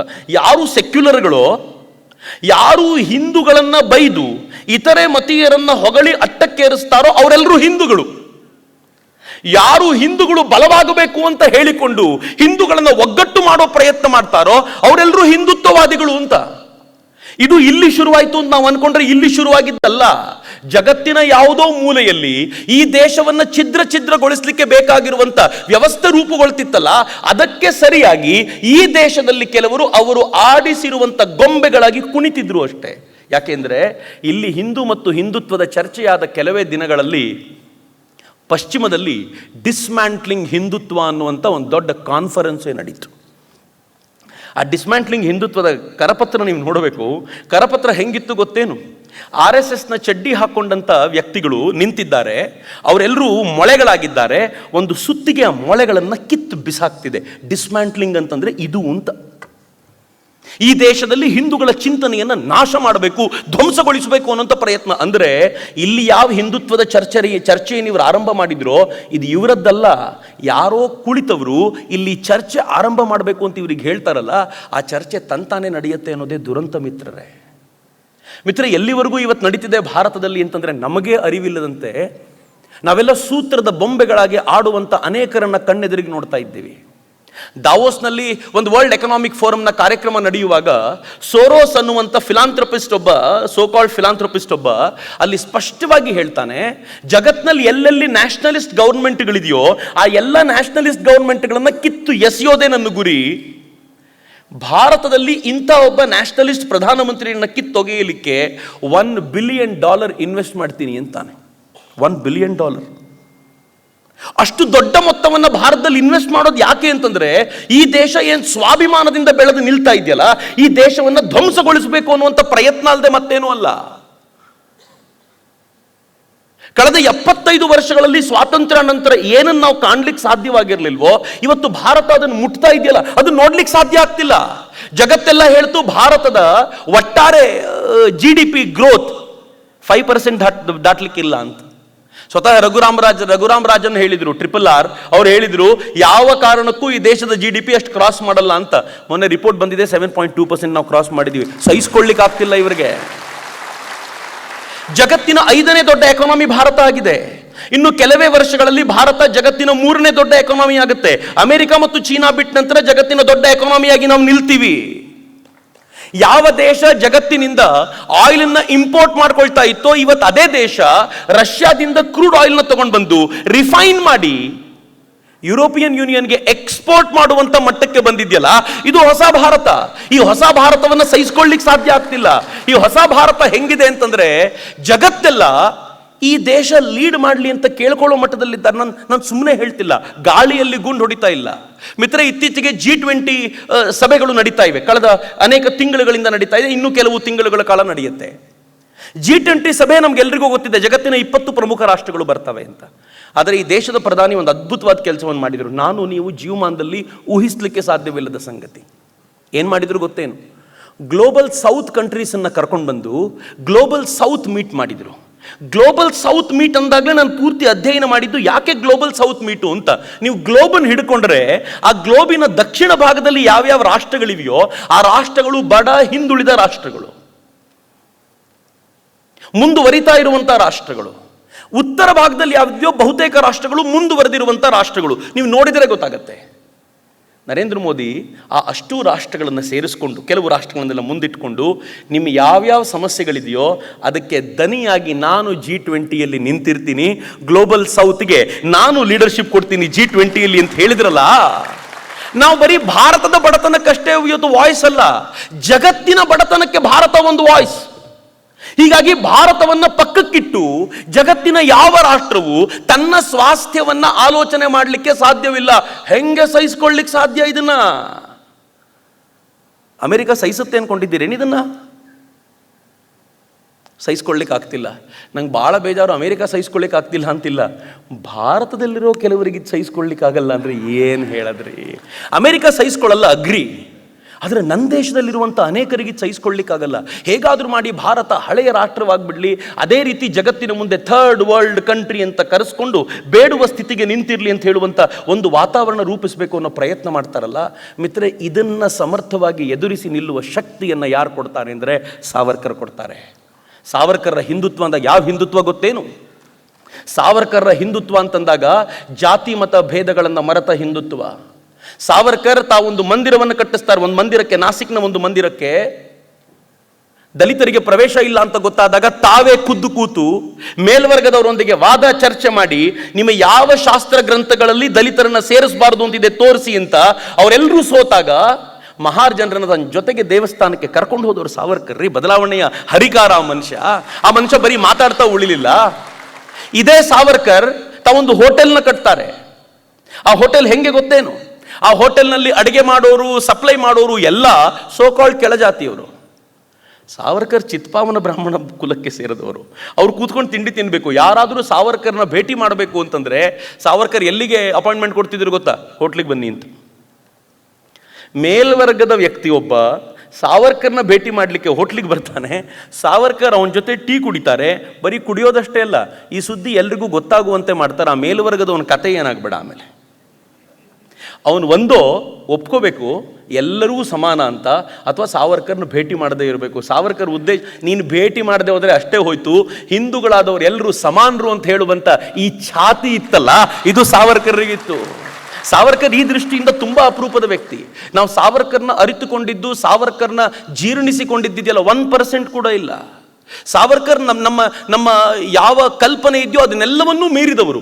ಅತ್ಯತಿಷ್ಠ ದಶಾಂಗುಲಂ ಅಂತಾರಲ್ಲ, ನೀವು ಏನೇ ಹೇಳಿ ಇನ್ನು ಬಾಕಿ ಉಳಿಯುತ್ತೆ ಇದು ಅನ್ನೋ ಥರ. ಸಾವರ್ಕರ್ ಆ ಥರದ ಅಪರೂಪದ ವ್ಯಕ್ತಿತ್ವದವರು. ನಾನು ಇನ್ನೊಂದು ಹೆಜ್ಜೆ ಮುಂದಕ್ಕೆ ಹೋಗಿ, ಬಹುಶಃ ಈ ಮಾತನ್ನು ಹೇಳಿದ್ರೆ ಯಾರೋ ತಪ್ಪು ತಿಳ್ಕೊಳ್ಬೇಡಿ, ಬಹುಶಃ ಈ ಥರದ ಇಂಟಲೆಕ್ಚುಯಲ್ ಐಡಿಯಾಸನ್ನು ಹೊಂದಿದ್ದ, ಆ ಇಂಟಲೆಕ್ಚುಯಲ್ ಐಡಿಯಾಸ್ಗಳನ್ನು ಪ್ರತ್ಯಕ್ಷ ಭೂಮಿಯಲ್ಲಿ ಕಾರ್ಯಗತಗೊಳಿಸಬಲ್ಲಂಥ ಸಾಮರ್ಥ್ಯವಿದ್ದ ಮತ್ತು ಪ್ರತ್ಯಕ್ಷ ಕ್ರಾಂತಿ ಕಾರ್ಯಕ್ಕೆ ಮುನ್ನುಗ್ಗಬಲ್ಲ, ಇತರರನ್ನು ಕರೆದುಕೊಂಡು ಹೋಗಬಲ್ಲ ಸಾಮರ್ಥ್ಯ ಇದ್ದಂಥ ಏಕೈಕ ಕ್ರಾಂತಿಕಾರಿಯನ್ನು ಭಾರತ ಏನಾದರೂ ಸೃಷ್ಟಿಸಿದರೆ ಅದು ಸಾವರ್ಕರ್ ರೂಪದಲ್ಲಿ ಮಾತ್ರ ಅಂತ ನಾನು ಎಲ್ಲ ಕ್ರಾಂತಿಕಾರಿಗಳಿಗೆ ಗೌರವ ಕೊಟ್ಟೆ ಈ ಮಾತನ್ನು ಹೇಳಲಿಕ್ಕೆ ಇಚ್ಛೆ ಪಡ್ತೀನಿ. ಅವ್ರ ಬದುಕನ್ನು ನೋಡಿದಾಗ ಹಂಗೆ ಅನ್ಸುತ್ತೆ. ಆದರೆ ದುರದೃಷ್ಟ ಇವತ್ತು ಇಂಥ ವ್ಯಕ್ತಿಗಳನ್ನು ತುಳಿಯುವಂಥ ಪ್ರಯತ್ನ ಮಾಡಿದ್ರಲ್ಲ, ಅನೇಕ ವರ್ಷಗಳ ಕಾಲ ಆಯಿತು. ಆದರೆ ನಾನು ಈ ದೇಶದ ಪ್ರಧಾನಿಗೆ ಶತಶತ ನಮನಗಳನ್ನು ಸಲ್ಲಿಸ್ತೀನಿ. ಯಾಕೆ ಅಂತಂದರೆ ನೀವು ಎಷ್ಟು ಉರಿತೀರೋ ಅಷ್ಟು ಪೆಟ್ರೋಲ್ ಸುರಿತಾರೆ. ಸಂಸತ್ ಭವನವನ್ನು ಮೊನ್ನೆ 28ಗೆ ಇನಾಗ್ರೇಟ್ ಮಾಡಬೇಕಿತ್ತ, ಮಾಡಿದ್ಯಾಕೆ ಅಂದರೆ ಸಾವರ್ಕರ್ ಹುಟ್ಟಿದ್ದಿನ ನೆನಪಿಟ್ಟುಕೊಳ್ಳಿ ಅಂತ ಹೇಳಬೇಕಿತ್ತಲ್ಲ. ಒಂದು ದೊಡ್ಡ ಮೆಸೇಜನ್ನು ಕೊಡಬೇಕಿತ್ತಲ್ಲ. ಯಾವ ಕಲ್ಪನೆಯನ್ನು ನಾವು ಕಟ್ಕೊಳ್ಳೋದಿತ್ತಲ್ಲ, ಆ ಎಲ್ಲ ಕಲ್ಪನೆಯನ್ನ ಸಂಸತ್ ಭವನದಲ್ಲಿ ತಂದ್ರಲ್ಲ, ಸಹಿಸ್ಕೊಳ್ಳಿಕ್ಕೆ ಆಗ್ತಿಲ್ಲ ಇವರಿಗೆ. ಇಡೀ ಭಾರತೀಯ ಚಿಂತನೆಗಳಿಗೆ ಮರಳೋದನ್ನ ಇವರು ಜೀರ್ಣಿಸ್ಕೊಳ್ಳಿಕ್ಕಾಗಲ್ಲ. ಹೀಗಾಗಿ 2024 ಈಸ್ ಅ ಬಿಗ್ ಚಾಲೆಂಜ್. ಯಾಕೆ ಬಿಗ್ ಚಾಲೆಂಜ್ ಅಂತಂದರೆ ಇದು ಭಾರತೀಯತೆಯನ್ನು ಒಪ್ಪುವವರ, ಸಮರ್ಥಿಸುವವರ ಮತ್ತು ಭಾರತೀಯತೆಯನ್ನು ಧಿಕ್ಕರಿಸುವವರ ವಿರುದ್ಧ ನಡೆಯುವಂಥ ದೊಡ್ಡ ಹೋರಾಟ. It's going to be big. ನಂಗೆ ಗೊತ್ತಿಲ್ಲ ನೀವು ಇದನ್ನು ಪೊಲಿಟಿಕಲ್ ಅಂತ ತಿಳ್ಕೊಳ್ತೀರ. ನಾನು ಪೊಲಿಟಿಕಲ್ ಅಂತ ತಿಳ್ಕೊಳ್ಳಲ್ಲ, ನಾನು ಇದನ್ನು ಭಾರತದ ಅಸ್ತಿತ್ವ ಅಂತ ಭಾವಿಸ್ತೀನಿ. ನಮ್ಮ ಅಸ್ತಿತ್ವದ ಹೋರಾಟ ಇದು ಮಿತ್ರ. ಈ ಹೋರಾಟದಲ್ಲಿ ಕಳ್ಕೊಳ್ಳುವಂತಿಲ್ಲ. ಈ ಹೋರಾಟವನ್ನು ನಾವು ಹೇಗೆ ಸಮರ್ಥವಾಗಿ ಮಾಡಬೇಕಾಗಿದೆ ಅಂತ ಯಾವುದೋ ಒಬ್ಬ ವ್ಯಕ್ತಿಗೋಸ್ಕರ ನಾನು ಹೇಳ್ತಿಲ್ಲ, ಆದರೆ ಇಡೀ ರಾಷ್ಟ್ರಕ್ಕೋಸ್ಕರ ಹೇಳ್ತಿದ್ದೀನಿ. ಈ ರಾಷ್ಟ್ರದ ಒಂದು ವಿಶೇಷವಾಗಿರುವಂಥ ಹೋರಾಟ. ನೀವು ಮೊನ್ನೆ ನೋಡಿದರೆ ಗೊತ್ತಾಗುತ್ತೆ, ಈ ದೇಶದ ವಿರೋಧ ಪಕ್ಷದ ನಾಯಕರೊಬ್ಬರು ವಿದೇಶಕ್ಕೆ ಹೋಗಿದ್ದಾರೆ. ನನ್ನ ಹೆಸರು ಹೇಳಲ್ಲ. ಹೋದಂಥ ವ್ಯಕ್ತಿ ಅಲ್ಲಿ ಹೋಗಿ ಆ ದೊಡ್ಡ ಚರ್ಚೆಯಲ್ಲಿ ಭಾಗವಹಿಸಿದ್ದಾರಲ್ಲ, ಯಾರು ಚರ್ಚೆಯನ್ನು ಆರ್ಗನೈಸ್ ಮಾಡಿದ್ದು? ಆ ಇಡೀ ಚರ್ಚೆಯ ಆರ್ಗನೈಸೇಷನ್ ನಡೀತಾ ಇರಬೇಕಾದಾಗ ಜನಗಣಮನ ಪ್ಲೇ ಆಗತ್ತೆ, ಒಬ್ಬ ಕೂಡ ನಿಂತ್ಕೊಳ್ಳಲ್ಲ ರೀ. ನರೇಂದ್ರ ಮೋದಿಯವರು ಆಸ್ಟ್ರೇಲಿಯಾಕ್ಕೆ ಹೋಗ್ತಾರೆ, ಭಾರತ್ ಮಾತಾ ಕಿ ಜೈ ಅಂದರೆ ಇಡೀ ಆಸ್ಟ್ರೇಲಿಯಾದ ಹಾಲ್ ರೆವರ್ಬ್ರೇಟ್ ಆಗುತ್ತೆ. ಡಿಫ್ರೆನ್ಸ್ ಗಮನಿಸಿ. ಅಂದರೆ ಭಾರತವೇ ಹೋಗೋದು ಮತ್ತು ಭಾರತದ ವಿರೋಧ ಹೋಗೋದು, ಇವೆರಡೂ ಕೂಡ ಬಹಳ ಡಿಸ್ಟಿಂಕ್ಟ್ ಆದ ಟಾಪಿಕ್ಗಳು ಅಂತ ಸೂಕ್ಷ್ಮವಾಗಿ ಗಮನಿಸಬೇಕಾದಂಥ ಅಗತ್ಯ ಇದೆ ಅಂತ. ಸಾವರ್ಕರ್ ಈ ಎಲ್ಲ ಸೂಕ್ಷ್ಮತೆಯನ್ನು ನಮ್ಗೆ ತಂದು ಕೊಡುವಂಥ ಅಪರೂಪದ ವ್ಯಕ್ತಿ. ಆ ಕಾರಣಕ್ಕೆ ನಾನು ಯಾವಾಗಲೂ ಅಂದ್ಕೊಳ್ಳೋದು, ಸಾವರ್ಕರ್ ಬದುಕಿದ್ದಾಗ ಏನು ಶಕ್ತಿಯಾಗಿದ್ರೋ ಈಗ ಅದಕ್ಕಿಂತ 100 ಪಟ್ಟು ಹೆಚ್ಚು ಭರ್ಜರಿಯಾಗಿರುವಂಥ ಶಕ್ತಿಯಾಗಿ ನಿಲ್ಲಬೇಕಾದಂಥ ಅಗತ್ಯ ಇದೆ. ಅದಕ್ಕೆಲ್ಲ ತರುಣ ವರ್ಗ ಮುಂದೆ ಕೂಡಿ ಬರಬೇಕಾಗಿದೆ. ತಾಯಿ ಭಾರತೀಯ ಪಾದ ಪದ್ಮಗಳನ್ನು ತೊಳಿಲಿಕ್ಕೆ ಸಿಂಧು ಸಾಗರದ ಬಿಂದು ಬಿಂದುಗಳಾಗಿ ಹರಿದು ಬರುವಂಥ ಹೊತ್ತು ಇದು ಅಂತ ನಾನು ಅತ್ಯಂತ ಕಳಕಳಿಯಿಂದ ಈ ಸಂದರ್ಭದಲ್ಲಿ ಭಾವಿಸ್ತಾ, ಸಾವರ್ಕರ್ನ ಮತ್ತೊಮ್ಮೆ ಹೆಗಲ ಮೇಲೆ ಹೊತ್ಕೊಂಡು ತಿರುಗಾಡೋಣ. ನಾನು ನೀವಲ್ಲದೆ ಮತ್ತಾರೂ ಹೊರಬೇಕಾಗಿದೆ. ಸಾವರ್ಕರ್ ಅಂಥವರಿಗೆ ನಾವೇ ಆನೆಗಳಾಗಿ ಅಂಬಾರಿನ ಇಟ್ಕೊಂಡು ನಾವು ಕರ್ಕೊಂಡು ಹೋಗ್ತೀವಿ. ತಾತ್ಯ ಟೋಪೆಗಾದ ಅವಮಾನ ಈ ತಾತ್ಯಾನಿಗೆ ನಮ್ಮ ಯುಗದಲ್ಲಿ ನಾವು ಆಗ್ಲಿಕ್ಕೆ ಬಿಡಲ್ಲ ಅಂತ ಹೇಳಬೇಕಾದಂಥ ಒಂದು ಅವಶ್ಯಕತೆ ಇದೆಯಲ್ಲ, ಅದು ಈ ಸಂದರ್ಭದಲ್ಲಿ ಇದೆ ಅಂತ ನಾನು ಭಾವಿಸ್ತೀನಿ. ಮೈಸೂರಿನ ಈ ಸಾವರ್ಕರ್ ಪ್ರತಿಷ್ಠಾನ ಈ ಕೆಲಸವನ್ನು ಭಾಳ ಚೆನ್ನಾಗಿ ಮಾಡ್ತಾ ಇದೆ. ನಾನು ಅವರಿಗೆ ವಿಶೇಷವಾದ ಅಭಿನಂದನೆಗಳು ಸಲ್ಲಿಸ್ತೀನಿ. ಯಾಕೆಂದರೆ ಸಾವರ್ಕರ್ ಕುರಿತಂತೆ ಅವಮಾನ ಆದಾಗ ಕರ್ನಾಟಕ ಯಾವತ್ತೂ ಪ್ರತಿಭಟಿಸಿದ ಮಿತ್ರರೇ, ನಾವು ಯಾವತ್ತೂ ಸೈಲೆಂಟ್ ಆಗಿಲ್ಲ. ಸಾವರ್ಕರ್ ಫಲಕವನ್ನು ನೀವು ಅಂಡಮಾನ್ನಲ್ಲಿ ಹಾಕಬಾರ್ದು ಅಂತ ಹೇಳಿದಾಗ ಕರ್ನಾಟಕ ಪ್ರತಿಕ್ರಿಯೆ ಹೆಂಗೆ ಕೊಡ್ತು ಗೊತ್ತಾ? ಹಾಕಲೇಬೇಕು ಅಂತ ಪ್ರತಿಭಟನೆ ಮಾಡಿಯಲ್ಲ, ಸಿಕ್ಕಿದ್ದೇ ಚಾನ್ಸು ಅಂತ ಸಾವರ್ಕರ್ ಬಗ್ಗೆ ಒಂದು ಪುಸ್ತಕ ಬರೆದು ಸಾವರ್ಕರ್ ಪುಸ್ತಕವನ್ನು ಎಲ್ರಿಗೂ ಸಿಗುವಂತೆ ಮಾಡಿ, ಸಾವಿರಾರು ಜನರ ಕೈಗೆ ಆ ಪುಸ್ತಕ ಸಿಗುವಂತೆ ಮಾಡಿ, ಇವರು ಸಾವರ್ಕರ್, ಇವರ ಫಲಕ ಬೇಡ ಅಂತಾರೆ ನೋಡಿ ಅಂತ ಇನ್ಯಾವಾಗ ಹೇಳಲಿಕ್ಕೆ. ಕಾಂಟ್ರವರ್ಸಿ ಬಂದಾಗಲೆಲ್ಲ ಆ ಮಹಾ ವ್ಯಕ್ತಿಯನ್ನು ಪರಿಚಯಿಸುವಂಥ ಅವಕಾಶ ಅಂತ ಭಾವಿಸ್ಕೊಂಡು ಕೆಲಸ ಮಾಡಿದೆ. ಈಗಲೂ ಸಾವರ್ಕರ್ ಫೋಟೋನ ಕಿತ್ತು ಬಿಸಾಕಿದಾಗ ಶಿವಮೊಗ್ಗದಲ್ಲಿ ಮೈಸೂರಿನವ್ರ ಪ್ರತಿಕ್ರಿಯೆ ಹೆಂಗಿತ್ತು ಅಂತಂದರೆ, ಬರೀ ಫೋಟೋ ಇಟ್ಟಿದ್ದಷ್ಟೇ ಅಲ್ಲ, ಹಳ್ಳಿಗೂ ಸಾವರ್ಕರ್ ರಥವನ್ನು ತೆಗೆದುಕೊಂಡು ಹೋಗಿ ಇವರು ಸಾವರ್ಕರ್ ಅಂತ ಪರಿಚಯಿಸುವಂಥ ಹಠ ಮಾಡಿದ್ರಲ್ಲ, ಹಾಗೆ ಅಂತ ನಾನು ದಾರಿಯುದ್ದಕ್ಕೂ ಬರ್ತಾ ಅಂದ್ಕೊಳ್ತಿದ್ದೆ, ಈ ಕಾರ್ಯಕ್ರಮವನ್ನು ಅವ್ರು ತಡೆದಿದ್ರೆ ಚೆನ್ನಾಗಿರ್ತಿತ್ತು ಅಂತ. 2,000 ಜನ ಸೇರೋ ಕಡೆ 25,000 ಜನರನ್ನು ಗ್ರೌಂಡ್ನಲ್ಲಿ ಸೇರಿಸಿ, ನೋಡ್ರಪ್ಪ ಇವರೇ ಸಾವರ್ಕರು ಅಂತ ಪರಿಚಯಿಸುವಂಥ ಅವಕಾಶ ಸಿಕ್ಕಿರ್ತಿತ್ತು ಅಂತ. ಆದರೆ ಸರಿಯಾದ ಸಂದರ್ಭಕ್ಕೆ ಎಚ್ಚೆತ್ತುಕೊಂಡಿದ್ದಾರೆ ಅಂತ ನಾನು ಭಾವಿಸ್ತೀನಿ. ಒಂದು ಒಳ್ಳೆಯ ವಾತಾವರಣ ರೂಪುಗೊಂಡಿದೆ. ನೀವೆಲ್ಲರೂ ಇಷ್ಟು ಪ್ರೀತಿಯಿಂದ ಭಾಗವಹಿಸಿ ಸಾವರ್ಕರ್ರ ಕಥನವನ್ನು ಕೇಳಲಿಕ್ಕೆ, ವಿಕ್ರಮ್ ಸಂಪತ್ತರ ಸನ್ಮಾನವನ್ನು ಕಣ್ತುಂಬಿಸಿಕೊಳ್ಳಲಿಕ್ಕೆ, ಹಾಗೆ ಆದರಣೀಯ SL ಭೈರಪ್ಪನವರ ಮಾತುಗಳಿಗೆ ಕಿವಿಯಾಗಲಿಕ್ಕೆ ಬಂದಿರೋದಕ್ಕೆ ನಾನು ಕೃತಜ್ಞತೆಗಳನ್ನು ಸಲ್ಲಿಸಿ ನನ್ನ ಮಾತುಗಳನ್ನು ಮುಗಿಸೋಕ್ಕಿಂತ ಮುಂಚೆ ಒಮ್ಮೆ ಭಾರತ್ ಮಾತೆಗೆ ಜೈಕಾರ ಕೊಡಿ. ಎರಡು ಕೈಗಳನ್ನು ಗಾಳಿಗೆ ಬೀಸಿ, ಭಾರತ್ ಮಾತಾ ಕಿ, ಭಾರತ್ ಮಾತಾ ಕಿ, ವಂದೇ ವಂದೇ, ಜೈ ಹಿಂದ್.